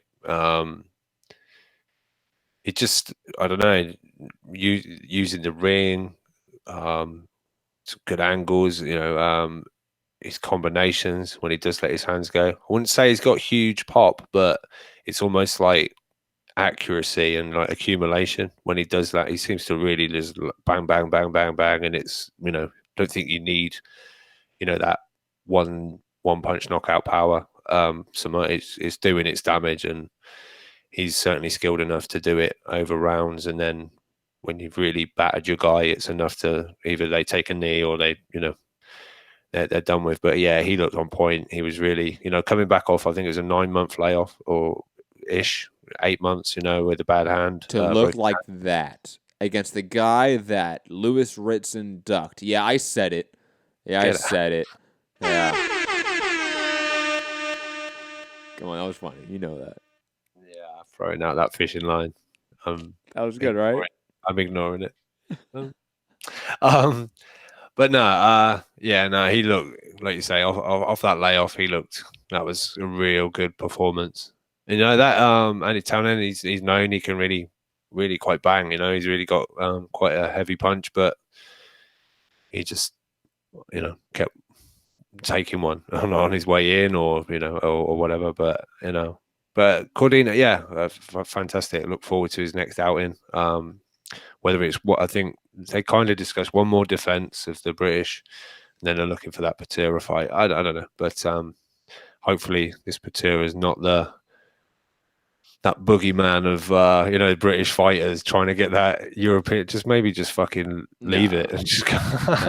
Cordina is a class above Patera, because like Patera did things that Cordina does levels above him, right? Like that's the thing. Like Ritson was really one-dimensional. That's what gave Patera that edge. Yeah, for sure. I don't think Patera's gonna have any edge against Cordina. Maybe it's size, because Patera's a pretty big guy. He looked pretty big actually at the weight, didn't he? He was tall. He was rangy. But even though he had a really good sense of lateral movement, he was I don't know. He didn't seem like an athlete. Cordina is an athlete. That there's a difference to that. Patera kept throwing punches. He's pretty active and kept sort of supposedly like harder hitter Ritson off him by combinations and stuff. Kind of like who was it? The guy that beat Cheeseman. He just kept coming and he didn't tire. He just seemed to have a great engine. But yeah, obviously Josh Kelly as well. Matt, you want to talk Josh Kelly? Oh, of course. That was the next guy I wanted to talk about. He did come out and say that he had hand issues in the fight. Rob, did he ever get a confirmation of if he broke it, what round, anything like that? I've not seen anything official on it. Maybe some guys in the chat have, but I haven't seen anything official on it. And he kind of said like mid-rounds. So that does change a little bit of my thought process of the fight, because live I was pretty upset with Josh Kelly. I thought he had an easy opponent from him, and he was playing with food. Like I literally had the same reaction to Josh Kelly as I do my 4-year-old who plays with his corn dogs. Like I'm just like, what are you doing? Stop. Okay, that's not a spaceship or whatever you think it is. Stop. That's food. Eat it. It's nourishment. I'm like, Josh Kelly, that is a wounded fucking animal in front of you. Kill it. Let's move on. Kill it. Okay, let's get out of here. Look at that one in a body on Kelly's record. Oh my God, it's gonna be outrage. And he didn't. And live, I was pretty upset about that. And let's be honest, Rob, we sort of both were in the chat. But then the news came out about the hand injury, so I'm a little bit more soft about my criticism of the lack of killer instinct in Josh Kelly. However, it's not a new thing. Like this isn't a single fight issue. So I don't know if the criticism is gone. It may not be as harsh, but there still is a clear issue with Josh Kelly and turning up the heat. He did it really good in his first couple fights, but ever since then, he likes to play with his opponent, and I don't understand why. Because I think a lot of these guys that he's sort of played with and gone rounds with, he didn't have to. Hopefully it is due to the hand issue. Hopefully it is due. And I know he's been sort of injured in the past. Maybe that's just a reoccurring thing now. I don't know. But he's an extreme talent who I have some frustrations with. But he's still an extreme talent. Hopefully the hand issues aren't too bad and we can see him again soon. So he can sort of wash away the little bitterness of this fight in a way. Rob, your thoughts on this fight with Josh Kelly and Ranovsky? Yeah, like you say, the hand news kind of changed my thing. But I was at the time during the fight. He started off, the usual slick stuff, the hands down, the kind of not even looking and still dodging punches, and very quickly on. Sort of like with Joe Cordina, we haven't seen both these guys in some time, it feels like. So it was, for Josh Kelly at least, those first rounds, similar to Cordina, was like, yeah, it's good to see him again. But Cordina got his guy out within 4 rounds. Josh Kelly went the distance, so it's like, oh my God, okay.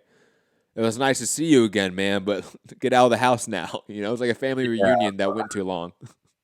But for me, I don't know whether it's hypercritical or because I don't want to be, because he's a fucking showman. It's great what he can do, but I feel at times like he gets almost like bored in there, like it's too easy, and then it's like he's not switches off, but he gives the opponent that little bit of glimmer of hope, even, and it just lifts them, and then they land a few shots, and it's like unnecessary because I think, like you say, you can look great doing it, you can do all that stuff, but finish the guy off, just get him out of there.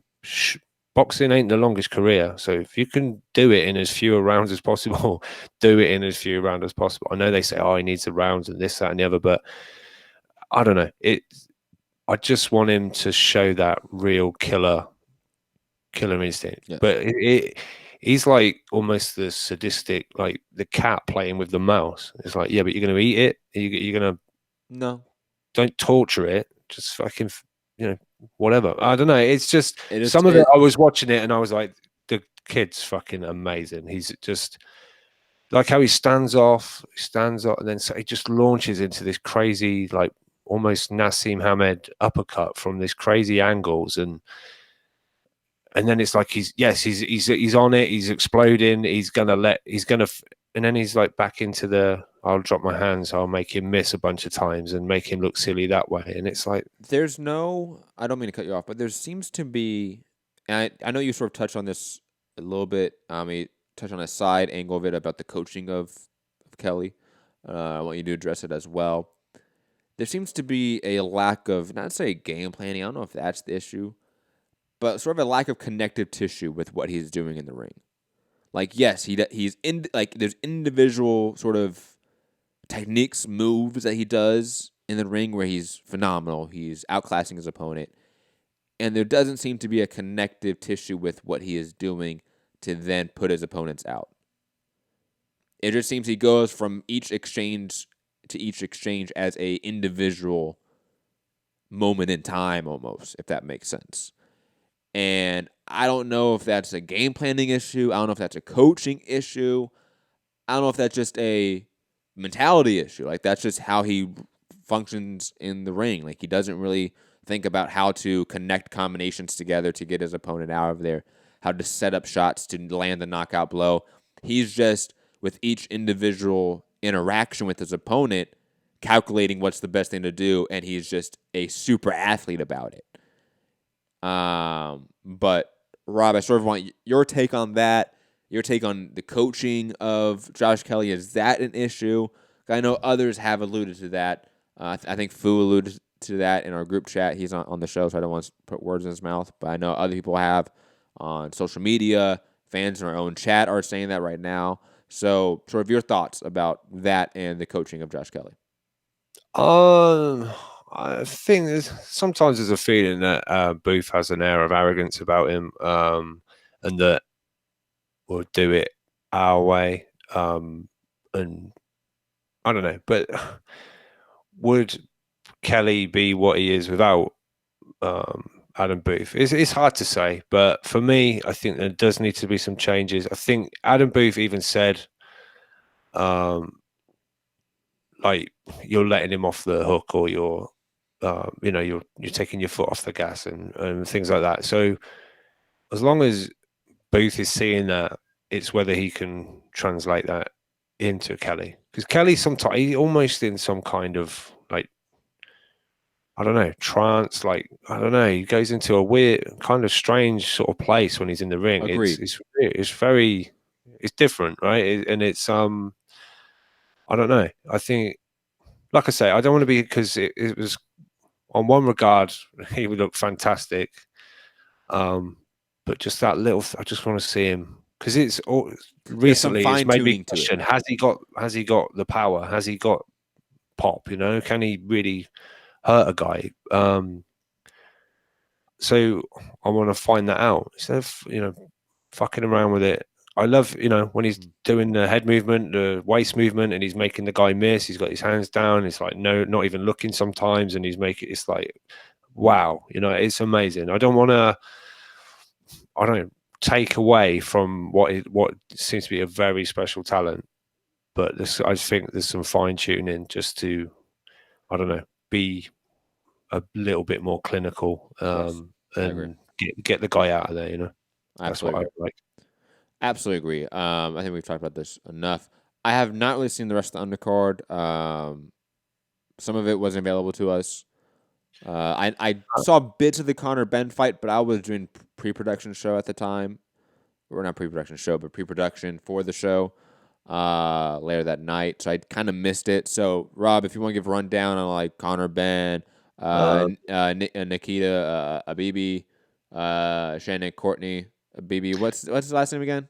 Ababi. He was good. I may probably get that name right, unlike Kajoni or whatever his fucking name is. Yeah. I think you will, because I think Ababi might be a relevant player at some point down the line. He looks pretty spiteful, really. He's getting the push.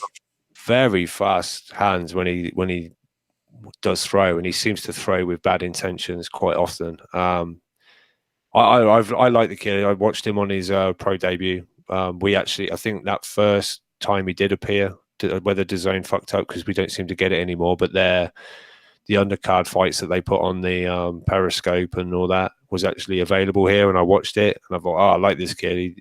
He ran out. I think he knocked the guy over in like fucking 20 seconds or something, but he just looked like, I'm coming in here, I'm going to rip your fucking head off with all these punches I'm about to throw at you. So I was like, love this kid already, But I mean, the opponent did look like the proverbial cab driver, sort of bartender, whatever you want to call it. But he went in and did what he was supposed to do. So I really like Nikita Ababi. I think at some point, been in a lot of rounds, apparently sparring with Danny Jacobs. So young kid with a good gym and good experience behind him. That iron sharpens iron, or whatever it is they say. So I like him. Shannon Courtney, she seemed very frustrated. She got a points decision in her debut, and then she found an opponent that didn't want to engage. And when it did get up, she just grabbed hold of her. And she just, I think, wants to get a stoppage. Get that KO or that TKO column.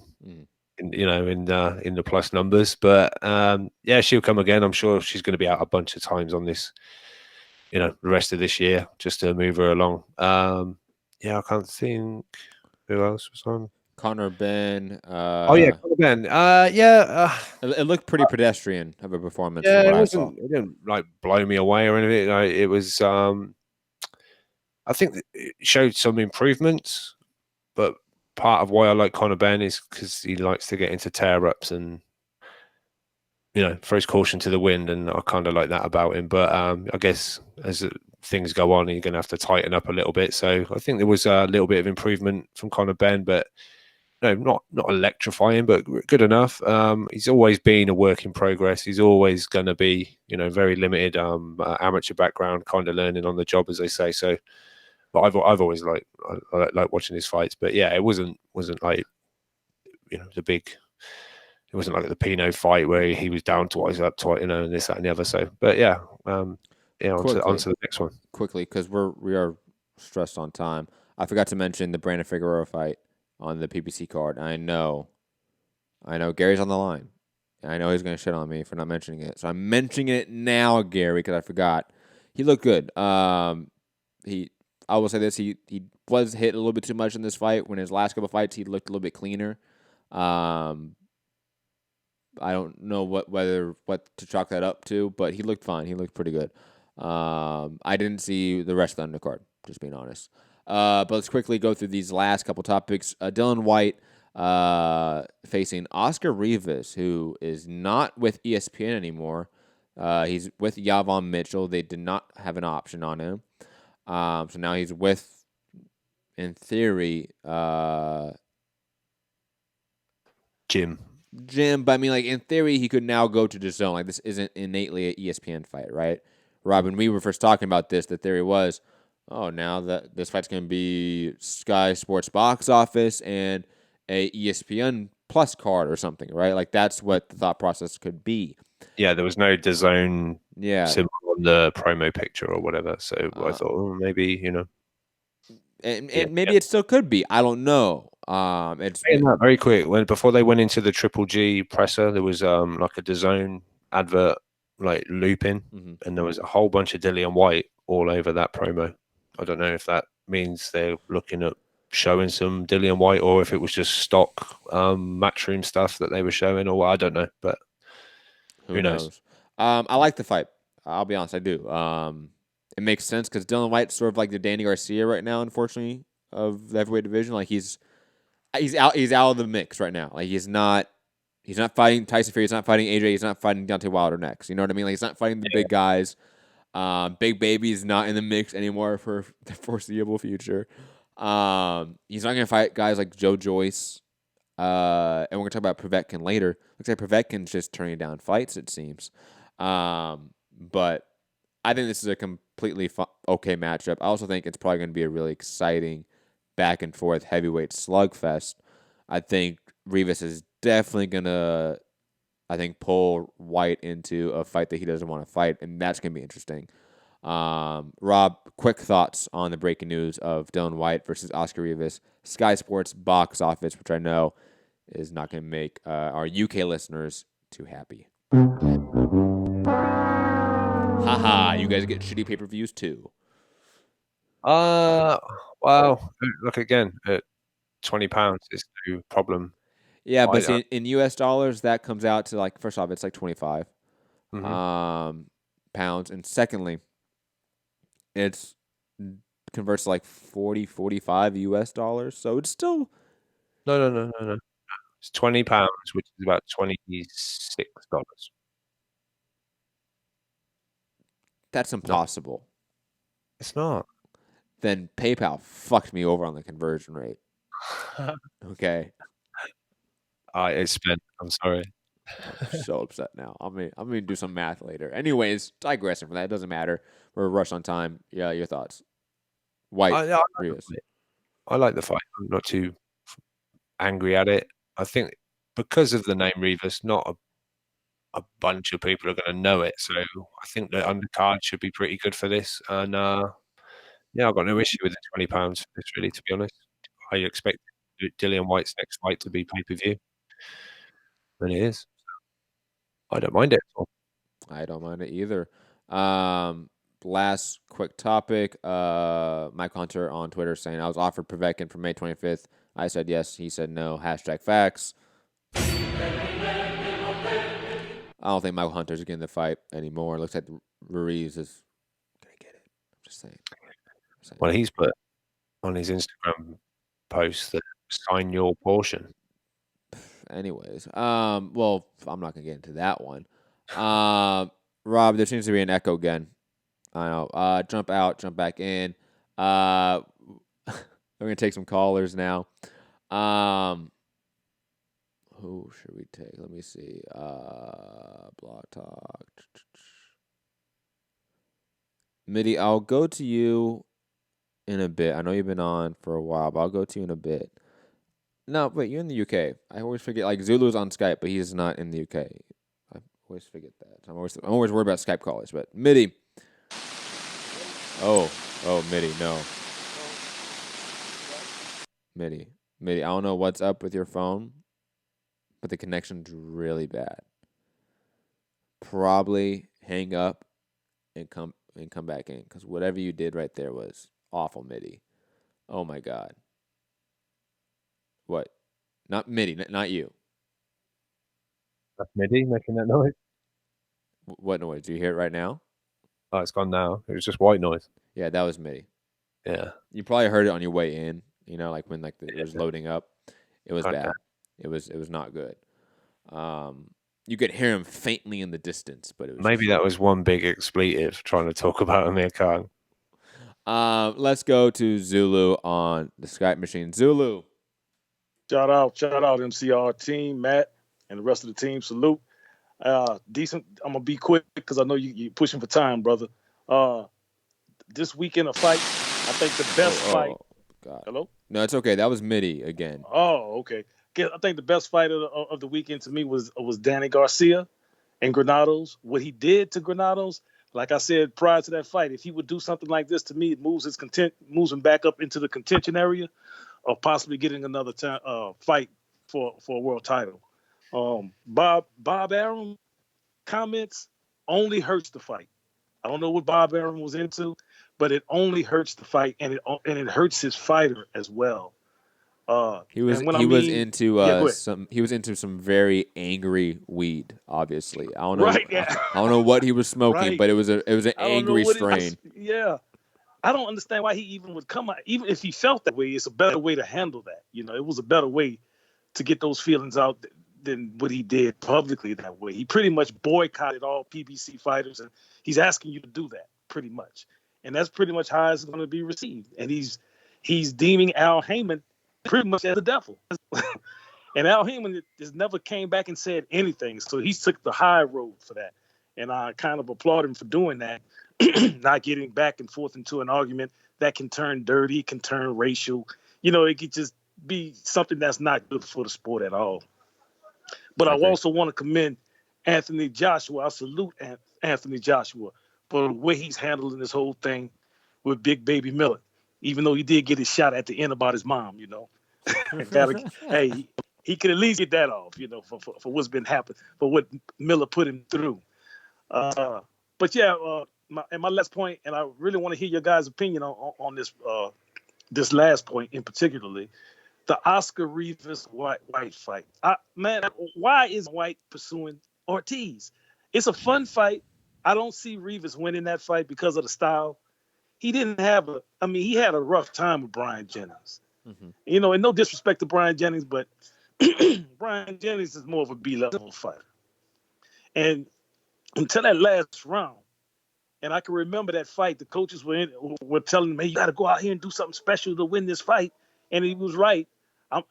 If I'm not mistaken, I believe he was behind on some cards. Yes. And he pulled off the knockout. Now, to me, and I like Dylan White because I think he has some dog in him, I would have expected him more to do like Deontay Wilder did when Ortiz was being so avoided. He went directly to him and said, well, look, this is I want to fight him. Even though he failed the drug test, I don't care. I'll wait. I'll fight him with the drugs in his system. That's what Deontay Wilder said. I would have expected White to pursue Ortiz more. And AJ, in my opinion, even though I like AJ against Ortiz, if he would have been fighting Ortiz from the beginning, we wouldn't even be in this position. He wouldn't be in this position. And with that, man, that's all I got to say. I want to leave that to you and Rob, man. Once again, salute, brothers. Salute to you as well, Zulu. Go check out Zulu's channel, Tank Commander Zulu, on YouTube. Thank you. Matt, Michael Hunter looks like a man that isn't getting a fight on Twitter right now. Yeah, everyone says that him on Twitter, he's having a meltdown on Twitter. So he's put a picture of him dropping. He's put Rivas is easy work, showing a picture of him dropping him in the amateurs. He's Yo, Michael Hunter is so savage. And he's retweeted a picture of someone typing stuff. And Hunter Jr. did the same with Andy Ruiz in the amateurs. Ruiz was destroyed in that fight. Saw it on YouTube. I think Hunter stopped Ruiz Jr. in the third round, dropping him in 4 times before that. What was it? Where is it? I was offered the Povetkin fight. We knew that one. Where's it gone? Where's it gone? He said, I was a heavyweight in 2008. Wilder was a cruiserweight. He's just letting go, man. To Zulu's point about White Rivas, it should have been like White Ortiz. Like that should have been more looked at. There should be more discussion about that. I slightly agree. I mean, obviously that is the better fight. That is obviously the better matchup. I think we can all sort of probably agree with that. I also will probably add that. Man, Rob, you're gonna mute your. My bad. Yeah, not mute yourself, man. Come on, man. Hit the mic and then leave for a second. What are you doing? Jesus Christ. Anyways, digression. I think I don't know what I'm of two minds about it. I think Heyman and PBC obviously have plans for a Wilder Ortiz rematch sometime this year. On top of that, we have to think about the timing of the White Rivas announcement. It also happened concurrently with AJ looking for an opponent.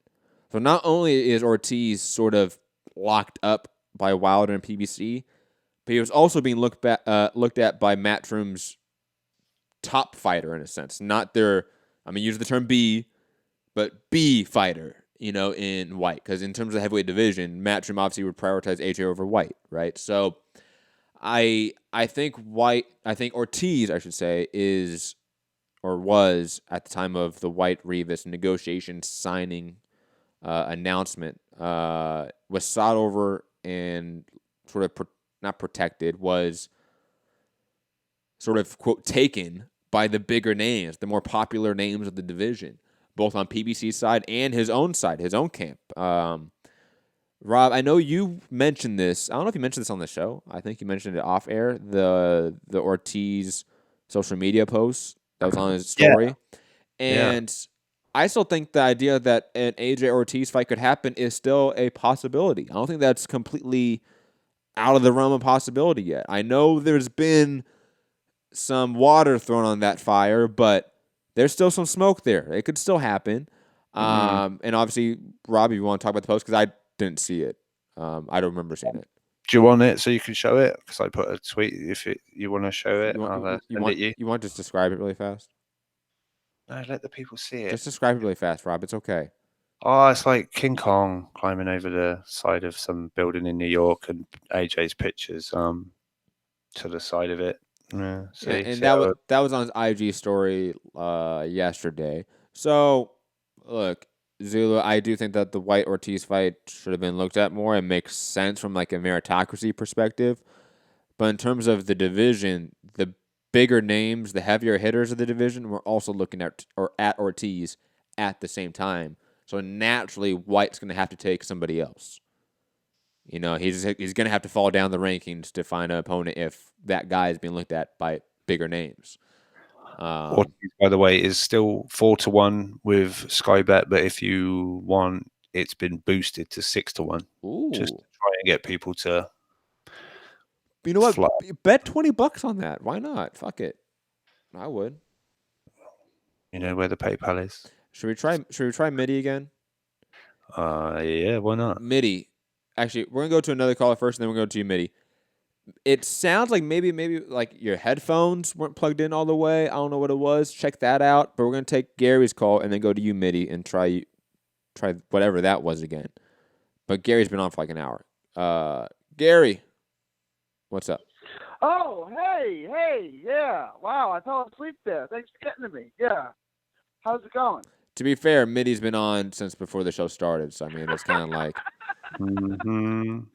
But thanks for continuing. Yeah, you've been on half the show. You've been on half the show. You can do 100 times better or 100% better and still not beat MIDI. But it's all right.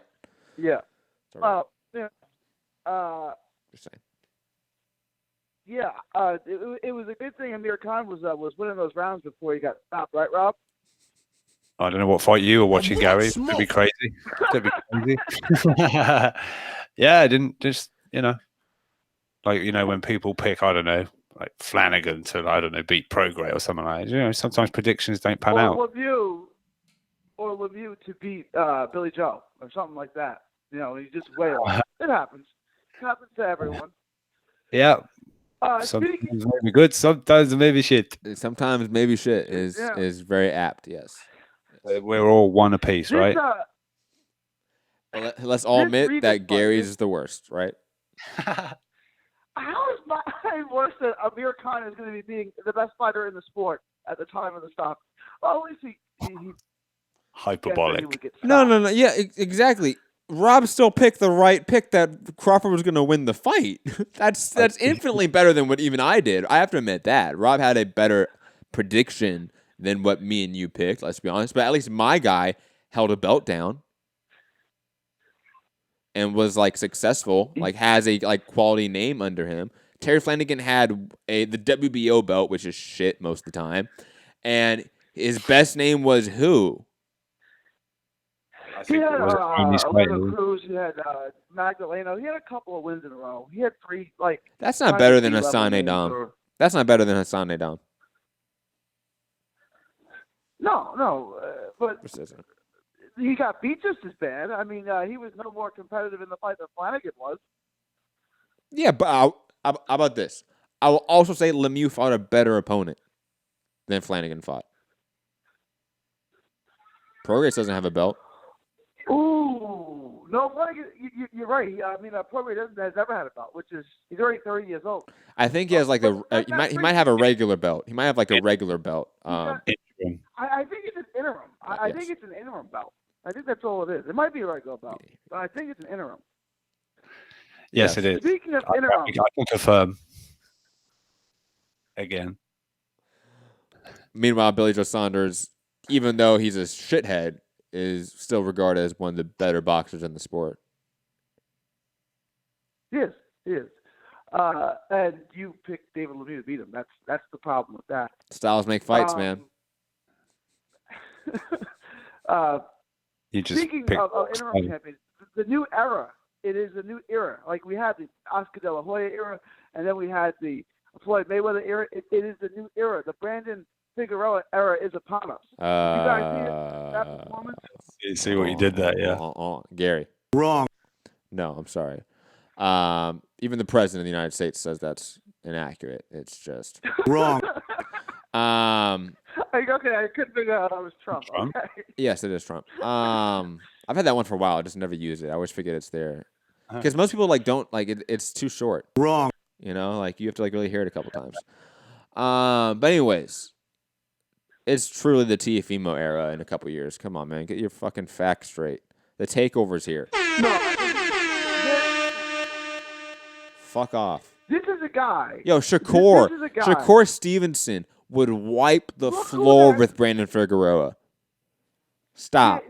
That is so ridiculous. That is so ridiculous. Did you watch Figueroa fought a guy that went? You piece of shit! I'm gonna fucking kill you! I'm gonna kill you! I'm gonna kill you! Paulie was speaking for you there, Gary, obviously. Yeah, I mean, this is a guy that went to distance with Ryan Burnett, who was a pound-for-pound guy. And Figueroa made him quit. He Lomachenko'd him. He's like, I don't want no more of this guy. I mean, we're watching something special here with Brandon Figueroa. I think he'll go 122, 126, 130. I mean, the sky is the limit. He can do whatever he wants. It's just what does he want to do? Hold on, Gary. Let's get this on paper. Okay. So in the eventual, he beats Lomachenko at any weight he wants. Lomachenko could pick the weight. Figueroa beats him. Heavyweight. Yeah, he knocked out AJ too. Gary, let's say in 3 years we get a Shakur Stevenson, Brandon Figueroa big super fight with PBC and Top Rank working together again. Who wins that at 126? Figueroa. I've been calling for this fight for a year now. Brandon Figueroa. Shakur Stevens has got no pop. You can't keep Figueroa off of him. Figueroa will snipe him from the outside and he'll beat him up on the inside. I can't believe you just used the term Figueroa and sniper in the same sentence. That's hilarious. That's hilarious. They got when Shakur Stevenson literally just sniped Christopher Diaz for fucking 10 rounds straight. Or was it 12 rounds? Who did Christopher Diaz lose to? Iota. Christopher Diaz got knocked out by the Japanese guy, Iota, yeah.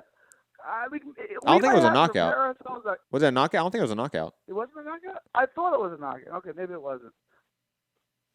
I could pull it up real fast. I think we may have to prepare ourselves for the fact that Christopher Diaz isn't any good. Like, I know he was hyped and we were told he was good, but he might not be any good. Like, that might be the reality. But he beat Bryant Cruz, and honestly, Rob, this is big for us. He beat the #1 pound-for-pound guy in the world, our man, Braulio Rodriguez, okay? And he beat him before fucking Ryan Garcia did. Okay, you haters. Michael Hunter, facts. Facts. Oh, Matthew Hunter. You guys are paying for that as a pay-per-view? Dillian White versus Oscar Rivas? You're going to pay your hard-earned money for that? It's $20. Yeah. Wow. So you got a guy who's never held a title. This is the equivalent of Regis Prograis fighting Cletus Selden, and then they're making you buy it on pay-per-view. Nah, not Cletus Selden. That would be a bad. That's not the best comparison. Steve Claggart? No, somebody that's undefeated and still a top 20 heavyweight, top 20 guy in the division. What are you talking about? Undefeated? This would be like Luke. Okay, this would be like Luke Campbell versus Devin Haney being pay-per-view. There you go, Matt. Good analogy. That's probably a better comparison, even though that would be for technically a vacant belt. In theory, neither guy's won a belt, so that would be closer to a white comparison. And it's still a UK name. Right, okay. Oscar Rivas is 26-0 with 18 knockouts, number 15 in the world. Yeah, I just can't believe he has no losses. I figure like someone would have beaten him at some point because he's not that good. But okay, I guess he's fought nobody. Quickly, Gary. I want to get your thoughts and Rob's about this, but I want your thoughts about this first, Gary, because you like conspiracy theories sometimes, right? Like you like going down that rabbit hole, theories. right? You do. Because Rivas is no longer sort of tied to ESPN, allegedly. Do we think that there was a bidding war behind the scene between Bob Arum, Top Rank, ESPN for a Dillian White-Rivas fight? And when we heard about Dillian White meeting with Top Rank, that was the matchup. And then White took that matchup to back to Matchroom, and now they have that on DAZN probably. Your thoughts on that conspiracy theory? Love it. I like it. Mm-hmm. It's certainly possible. Yeah, it's certainly possible. I mean, it's not as good as the moon landing, but it's a good conspiracy. I mean, sure, I guess. To Well, each his own. The moon is flat as well, right? It should be easy to. I'm trying to get into the flat earth. It's just really, really tough. It's really tough to buy into this flat earth thing. I'm trying though. I'm trying to sell myself on it. But this is that one's tough. Even for me to take that one. Very quickly, Oscar Rivas is only 7 positions ahead of David Allen. Just thought I'd bring that up. How many positions ahead of Oliver McCall? Oh, he's slipped big time. I'm going to have to try and find him. Yes, that is such a good question. Oliver McCall, I want to give you guys an update. Oliver McCall fights June 15th in Austin. Are you going? I might. Brian Deere. Remember Brian Deere? Yeah, of he course. fights on the card too. Yeah. Yeah. He's from Austin. He'll be on the card. Okay. Oliver McCall is now, he's dropped to number 24 in America, number 97. See, no good. He needs to get. he needs to get another knockout. He needs to move himself up. Yeah, bump up them rankings. With all these dirty fighters out there, you never know. Oliver could be crying in a ring near you. What do you think Figueroa could have done better? Like what? Quickly, Gary. Yeah. I'll be honest. I'm gonna have to run up and do something really fast, so I'm not gonna be on the show for the next 30 seconds. So Okay, Gary, so but I'll just talk about Figueroa with Rob. I'm giving you the floor, Gary. This is what you've wanted. You wanted this audition for MCR to have Gary's Corner to be a Patreon Right. segment. I'm joking, Rob. I'm not gonna actually give him a segment. He's A-micing it already. Jesus. But Gary, the floor is yours, man. You can have the next minute to yourself right now. Pause. Brandon Figueroa, the heartbreak kid himself, the heartbreaker, is a once-in-a-generation talent. This kid's 5'9", shrinks down to 122. He goes 126, 130, 135. Who knows? 140, 147. He's uniquely talented and conditioned to throw 100. He threw 142 punches in a round, and they're all pinpoint lasers. The boxing world has not yet seen anything like Brandon Figueroa. Rob, your thoughts? Yeah, I mean, I'm not probably quite as high on him as you. I think he's good. I'm interested to see where he goes. But you're clearly good. Was Michael Jordan a good basketball player? Is Tiger Woods a good golfer? We're talking about something special here. I'm sure they were good at one point, and then they became great. So just go easy, Gary. Do you know where Brandon Figueroa is from? Do I know where he's from? Yes. Probably the great state of Texas. He is from the great state of Texas, the best country in the whole world, Texas. The best country? Wait. Look, Matt's coming back. Matt's just sat back down, so you can't spin me with American shit that I don't know about. But apparently Texas is the best country in the world, Matt. Yeah, it was a country at one point. It was. There you go, Matt. It was. Yeah. It's not anymore. Did we give it back? Not. If you ask me where I live, I'll tell you the Republic of Texas. Gary, did we make it better and give it you back? Yo, Gary, you really talking about this shit when I was gone? Really? No, he was saying Figueroa is a once-in-a-lifetime generational. Like he could move up to super middleweight even. 147, 60, maybe. Who knows? He's got the height and reach to do it, right? No. And I said he said he's great, and I said, well, he's good. And he said, wait, was Michael Jordan a good basketball player? Tiger Woods a good golfer? And I said, yeah, at one point until they were got great at it. Who at 122 could give him a fight today at this point? There's no one in that division that could even contest him. Yes. You don't think Daniel Roman beats him right now? That's the one name I was thinking about. And he's got some weird promoter that no one's ever heard of. Who represents him? Eddie Hearn. Eddie Hearn represents Daniel Roman? I thought he had some... You know... Okay. Promoter. He's fighting... Is he fighting this weekend? Is it He's on the Australia card. He's fighting the Australian guy. Yeah, on the undercard of Rungsvi Estrada. TJ Dehaney. Oh, there you go. Yeah. Dehaney? Yeah. And by the way, quick sort of PSA. I don't know if I'm credentialed for that yet, but I have got the email from Anthony Lever, so I will be at the press conference. I can't attend the public workout. The public workout is on Venice Beach, though, for all those that want to attend in LA. So it's at the muscle the muscle building, I don't know, the weightlifting part of Venice Beach. So those that want to go see it, go see it.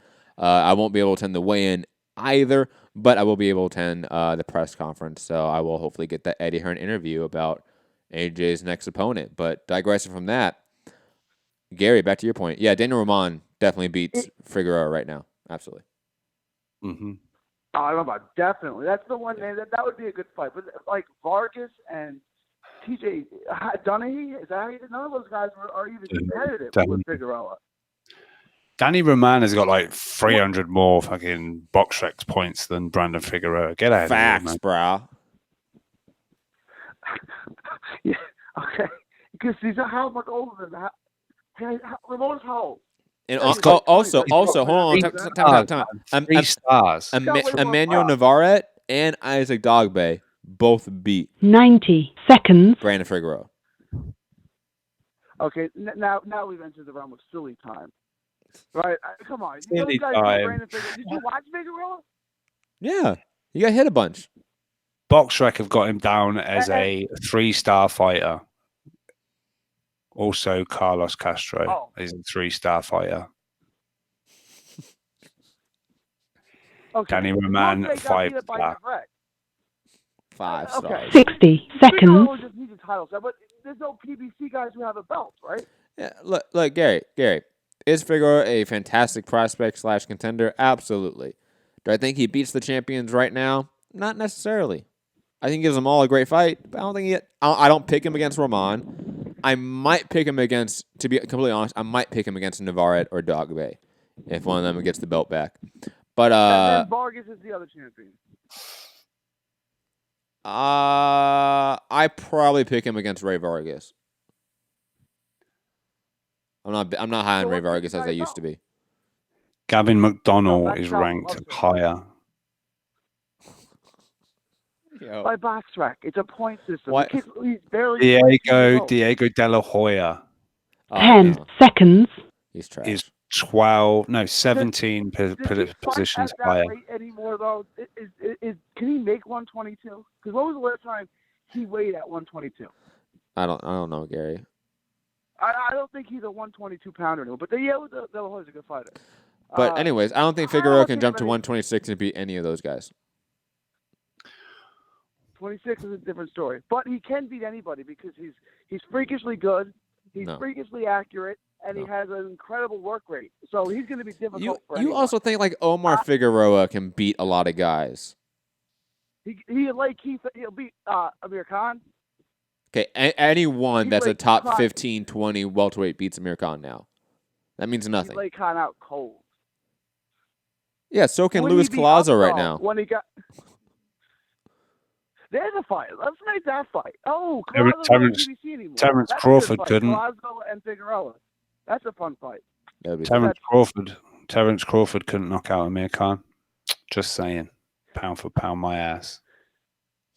When Figueroa destroyed Guerrero and when he beat DeMarco, I know DeMarco was not like the best fighter in the world, but you don't think he looked really good in those fights? No, he did. Omar Figueroa? He did. But no, I agree. He looked trash. He looked like Brandon Rios against John Molina. That was terrible. He just look. Brandon Figueroa is a really good prospect, but I don't get hyped for him the same way I do when I see Teofimo Lopez or Joe Cordina or Shakur Stevenson. I just don't. Because he's not the athlete those guys are, though. I get that those Shakur Stevenson and Teofimo Lopez are far better athletes than him, but I don't those think guys, fighters. Those guys don't get hit by that level of competition. Figueroa does, and that innately is an issue. You can't do that in boxing. You're saying that level of competition. He fought a good fighter who went the distance with Ryan Burnett. Cool. That means nothing. How does that mean nothing? Ryan Burnett is a pound-for-pound guy. How does that? He's not a pound-for-pound. Ryan Burnett's not a pound-for-pound guy. What are you talking about? Yes, he was. I had him on my list before he got the back injury. Absolutely. No. Ryan Burnett's a pound-for-pound guy. Okay, Gary, you were on some good drugs because you were the only person that had Ryan Burnett on a pound-for-pound list. Like, are you talking like top 50 pound-for-pound, or what are you talking about? Oh, 10? He's around number 10. No. Before he got hurt. Yes, he was. No. No, he wasn't. Rob, he just wasn't. Nah. I can name 50 boxers in the world better than Ryan Burnett. He was a unified champ in one of the toughest divisions in the sport. How is he not a pound-for-pound guy? I didn't personally have him in there. I think his record's stacked, if you know what I mean. Ryan Burnett. Really? Like name me some guys that on his resume that you think are like that deserve pound for pound status. I'm curious. Go for it. Okay, he beat the Kazaki guy with all the Z's in his name. Yeah. Yeah. And then he was 2 wins right in a row. Who did he beat right after that? Pereiro. He won 2 belts like right back to back, and then he had to drop. I guess he dropped. Yeah, he beat Lee Haskins, WBA. and then he beat Zaki. Lee Haskins. Yeah. Yo, did you ever watch Lee Haskins, my guy? Everyone's no good. Like, you can do this to anyone's resume. No. It's not about. Ryan Burnett's a really good fighter. Ryan Burnett was a really good champ. Like, we all are in agreement with that. But you're saying he is top 10 pound for pound, and his 2 best wins are Zanat Zakakov and Lee Haskins. Very impressive. I couldn't say that name if you paid me $1 million. Good job, Matt. I like Zanat. Zanat was really good, and also wasn't he trained by Ricky Hatton? Ricky Hatton, which I always loved, man. You know me, huge Ricky Hatton stan. Yeah. But if your second best win is Lee Haskins, you're not pound for pound. You're just not. This is from a guy that wrote articles about Lee Haskins and other British champions way back in like 2015 for boxing websites. Trust me, Lee Haskins is not a good guy. I shouldn't say that. Like, he's not a good champion. I should say that. He could be a very nice guy. I don't know him personally. Yeah, that sounded really mean. I'm like, oh, that sounds rude. No, he's just not a good champion. Lee Haskins was never elite. Never. He's one of those guys that had a belt but was never elite. Like Charles Martin had a belt, right? Never elite. Bermain Stavern had a belt, never elite. Lee Haskins had a belt, never elite. All good guys. All nice guys. All fantastic human beings. Stavern at that point, like circa Nice guy. 2014, 2013, he might have been a top 5 heavyweight at that point. He was, like, Stavern gets iced now because he's like 38 years old. But Stavern was pretty good at that point. Look. Is this going to carry on much longer? Oh, yeah, we only have Santiago after this. And I know Santiago will wait. I know Santiago will wait on this line until Gary's done. I'm sorry, Santiago, but you know Santiago. I'll let you have this. I'll let you have the whole show. I don't. You apologize to Santiago while I'm still up at 5 past midnight. You carry on there. Yeah, fuck off, Rob. You can deal with it. Arguing this craziness with Gary. Rob, you could be back on the other channel, and we could be starting the show right now. Yeah, fair one. Right, good point. And hey, I pay you just as good, if not better. But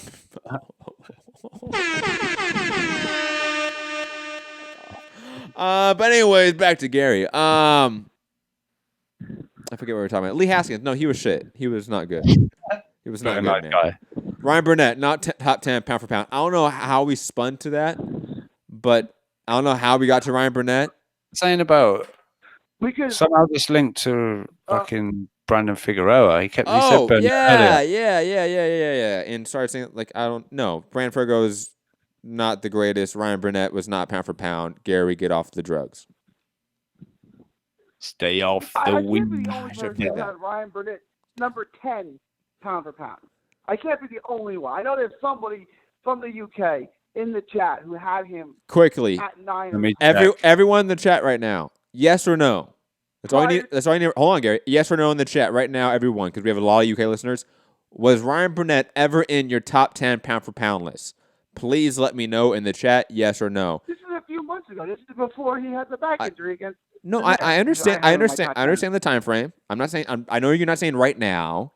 I understand that, but even then, no, not even close. We got a no, one no. Ellie's from the UK. She's saying no. That's the best part. That we have a UK host saying no, UK listener just saying no. We have Gary in Dallas. Okay, Mr. David, thank you, but you're trolling. Mr. David said I had a number 1, of course. Heavy D is saying no. Heavy D is saying no. Carl Williams saying hell no. Yes, and I'm American. BK says no. Jay saying nah. 25 maybe. Heavy D. Fat Apple saying 2 world championship belts, but I had him close, so that's a no. So we were no, Gary. That's you're on the island. Alone. I stand alone. Sterling, no madness. Get him off. Yeah. Really? Okay. And I don't know how this came to a defense of Brandon Figueroa. I'm trying to circle back to that because I'm trying to. because Parejo went the distance with Oh. Burnett not that long ago, probably less than a year ago. So? And That means nothing. about a year ago, What's Ryan Burnett's knockout ratio? Is it high? It's not that high. No, it's poor. What is it again? Because you're right out of his 45%. he's probably Okay. So you're telling me that this guy went to decision like most of Ryan Burnett's opponents? Hold on. Shocking news. Hold on. Actually, that might be breaking news, ladies and gentlemen. Ladies and gentlemen, Pereira survived like most of Ryan Burnett's opponents. Over to Gary for another ridiculous statement. Gary. You get ridiculous. Brandon Figueroa knocks out Anthony Joshua cold. That's it. Okay. That's my call. Have a good day, fellas. Thank you, Gary, for the call. We even had a Jedi in the chat saying no. Oh my God. And Midi text the chat saying get him off. Gary, do better. Let's go to Midi. We're going to test Midi again. Midi. Oh, you're taking the piss out of Santiago's good nature. Midi's in the UK. So Yo. There we go. Midi, you're alive. You're not wherever you were. Yeah, man. This guy got me off to sleep, man. Who's that? Gary? It was Gary, yeah. That was Gary. Ryan Burnett, pound 10. Yeah, pound for pound number one, man. Yeah, no. Anyway, man, just like you both of you guys know, I haven't seen any of the fight this weekend, and it's a sad weekend for me, man. Amir Khan got robbed once again. No, but You piece of shit! I'm gonna fucking kill you! I'm gonna kill you! It sounds like Virgil Hunter did the right thing. I didn't see it, but if it's like I heard it, What made you make that decision? Well, you said to me that he was hitting the testicles.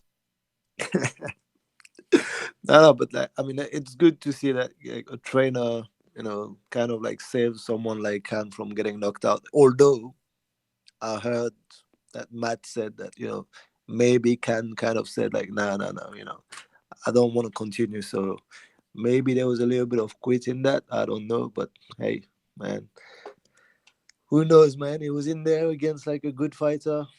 No one was even giving him a chance. I think a few people towards like fight night were saying, oh, he's going to do well. People were trying to edge their bets because everyone kind of like Khan, but no one likes to admit it. So they're going to say things like, oh, yeah, no, he's a good boxer. He's got good speed, blah, blah. You can just come out and say it. You like him. He's a good fighter, But yeah, it happened, and Crawford is the better man. So that's it.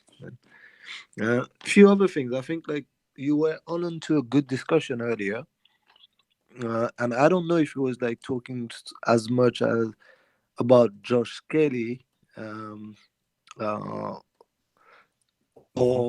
Adam Booth, right? I don't know, right? But yeah, both, but generally, Kelly's kind of playing with his food and not. I don't think he's got the punching power. Yeah. And I think he's definitely skilled and he's definitely good. To me, like there's the hand issue, but the hand issue is something that people like to bring out after, right? When they didn't get a knockout. I mean, Floyd was doing that towards the end of his career. Oh, my hands, this, that. And he might be right? But I think also like, Booth is like, is a good trainer for fighters that have like that punching power. Like obviously David Hayes, the guy that was explosive. He likes people to stand wide with their stance and then react and come back with good counters. And I don't think that Josh Kelly is that guy. Although he's got the skills and he's got a slick movement, and that's nice. My problem with him is what he's done to Avinician. Or that's the guy who was supposed to fight, right? And why wasn't that the comeback fight? Or when is that fight happening? If he's staying at the weight, that's what I want to know. And I'd like to see that fight made so that we can understand what was actually the problem the first time around, right? So anyway, that's all I had. And since I haven't seen most of the fights, it was good listening to you guys, man. Thank you. Thanks for calling in, man. Apparently, they've made Kelly the mandatory for Avanesian, and they've accepted that mandatory. So it's down to, I guess, Eddie to get that fight made or whatever, or agree terms or purse bids or whatever it is. But yeah. OMG, I am so excited. Going over to Santiago in LA. Santi, what up? Hey guys, not much. DoorDash stacking 2 orders in the same restaurant, buying me just enough time so I can actually listen in and call in. So kudos to that. I pretty much said anything I've had to say regarding a particular main event on Saturday. I don't know if Rob listened into that or whatnot, but that's that. I was generally impressed with Garcia's performance against Granados. I didn't expect him to actually stop them, but then that leads to a question that I've been asking just about anybody that's asked me about the fight is, yeah, his volume, quote unquote, has gone up, but to me, my question is, does that translate against other guys who are supposed to be, in the top level position, or is this what he's supposed to look like against the guys that, as you've pointed out, is supposed to beat out? So we'll see where the rejuvenation process for Danny Garcia comes to. I would like to see the fight between him and Sergey Lipinets. I think that'd be an interesting fight. 2 very technical guys, one on the back foot, one on the front foot.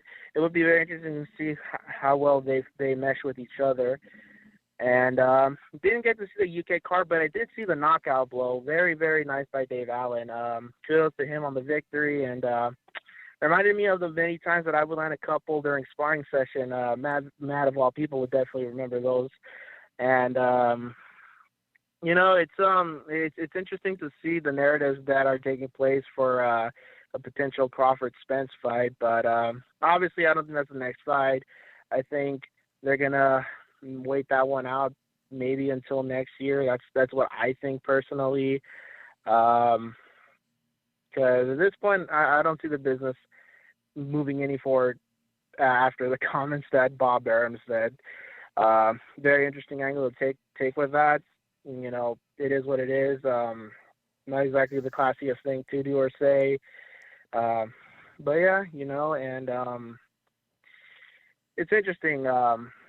I completely forgot that the Superfly event was this Saturday too. So now I got to start streaming the Barthélemy Easter fight right next to the Superfly event. So that should be a very fun and interesting event. I definitely hope that you get credentialed, man. It'll be very nice because I know that if you do get to get those interviews, man, you are gonna go for the throat, just barely missing the jugular.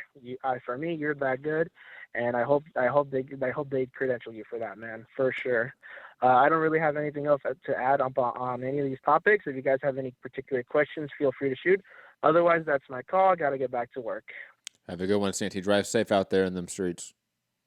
But yeah, I really hope I get credentialed. I haven't been credentialed since the Bellator card for Sherdog, and I'll be honest, I didn't like their media accommodations. I wasn't too pleased. I'm very excited to see what Matchroom and DAZN have to offer, because I saw what Bellator and DAZN had to offer. Wasn't that great. I want to see what Matchroom and DAZN have to offer, see if there's any difference to that, obviously. I expect better things. I hope so. That was rough. But the good thing is in the press conference, it says we're guaranteed one-on-one interviews with all the fighters, so that's great. So that should be fun. And plus, it's a great card, top to bottom, tons of names. I'm kind of mad we didn't get Scott Quigg on the card, because he is geared for some really big fights. So I know there were some questions that I could have asked him that, could have been good responses, good interviews, and, obviously good videos with good views probably, but yeah, but point. Can't help the injuries, shame. But still a deep card. Fingers crossed, man. Hope you get it. Yeah. I sent a little fingers crossed style tweet to Mr. Lever, so if anyone wants to go and retweet that and share it, that would be good. Just although if the decisions are made, they're made, I guess. But We'll get there, Matt. We'll get there. I'm hoping because it's sort of a small card, I'll jump in there. MCR will jump in there. 'Cause I'm not attached to a bigger outlet. Like Sherdog is a big outlet, so that's how I got into UFC, right? It's not because MCR. It's not because of me. And boxing was TBV. It wasn't because of MCR. So it'd be interesting. And plus, I love the Forum. Like that's my favorite venue. Not only as a fan, but like as a media member to like go and cover instead of Staples, the Honda Center, sort of the other, the renamed StubHub, which is now the Dignity, right? This is the best. Forum is by far the best. Both as a fan and would Lomachenko Crawler sell out at the Forum? No, but it would have been close. It would have been far close. Near sellout. It would have been a near sellout. Yes. Because you can fit like 17, but they could have made it where a sellout would have been more like a 15,000 seater. I'll take seats out. Or put like banners up. Put certain jumbotrons or something up. There's something they could have done with production that they could have took out some seats in a way so they don't have to look so empty. But I've seen like Bellator, like for the Fedor fight, that was maybe 11 or 12,000. Really? It wasn't that much, but the Forum, because of just the way it's structured, it feels small. It feels like an 8 or a 10,000 seater, even though it's more of a 15 or 17,000 seater. But anyways, we'll hope to get credentialed for that. I'll be at the press conference Wednesday. Be back tomorrow, I assume, for a show. Yeah, I guess so. Yeah. Maybe if it's not boxing, it'll be MMA, it'll be something. Like some content tomorrow. Patreon. We could maybe do Patreon or something. Oh, we need to do boxing banter. Let's do boxing banter tomorrow, something like that. Get that done. And, also, Game of Thrones podcast, Patreon, for a 3-day exclusive window. Will be again on Patreon Wednesday night with me and Fugatti breaking down Game of Thrones episode 2, which happened yesterday. It was amazing. Don't hate Rob. I'm not. Don't hate me. Anyways, find me, Matt Hunter, MCR, all platforms. Hit the like button, share the show on your way out. Patreon.com/Mixed Combat Radio. $1 a month gets you absolutely all the content just for that $1 per month. Rob? Follow me Instagram and Twitter, UK Rob MCR. Anything show related, you can go over and retweet that. Help us, get into these press conferences and go to fights. If we can make a bit of noise and let them know we're sort of getting a following. Numbers are good, going good, and this and the other. Then we can bring extra content to the channel. You haven't got to just wait for shows and things like that. So obviously hit that thumbs up, like Matt said, share the show. Patreon.com/Mixed Combat Radio for the all the extra stuff, like Matt said, Game of Thrones stuff. I know I'm pretty much one of the only people on the planet that didn't see it or hasn't seen a single episode, but I hear it's quite popular. So you maybe that'll interest you, or the boxing banter where we just usually take shots at each other and goof around and laugh at each other's jokes. We may talk about boxing. Sometimes cropped up. Kind of did in the last one. I was kind of a bit. It was very banterless, I'll be honest. So hopefully we're on full banter form next time. Matt just was he wanted to rant, so it was all good. I'll be honest, I don't remember the last episode. I don't know what we talked about. You went in on Shields hate. Oh yeah, fuck Steve Kim. yeah. But so everyone in the chat, as always, thanks for being here. I'll catch you on the next one. Peace.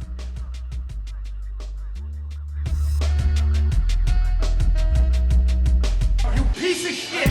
I'm gonna fucking kill you! I'm gonna kill you! I'm gonna kill you! Stay off the weed! That's stupid! Use your common sense! Hey, pussy, are you still there?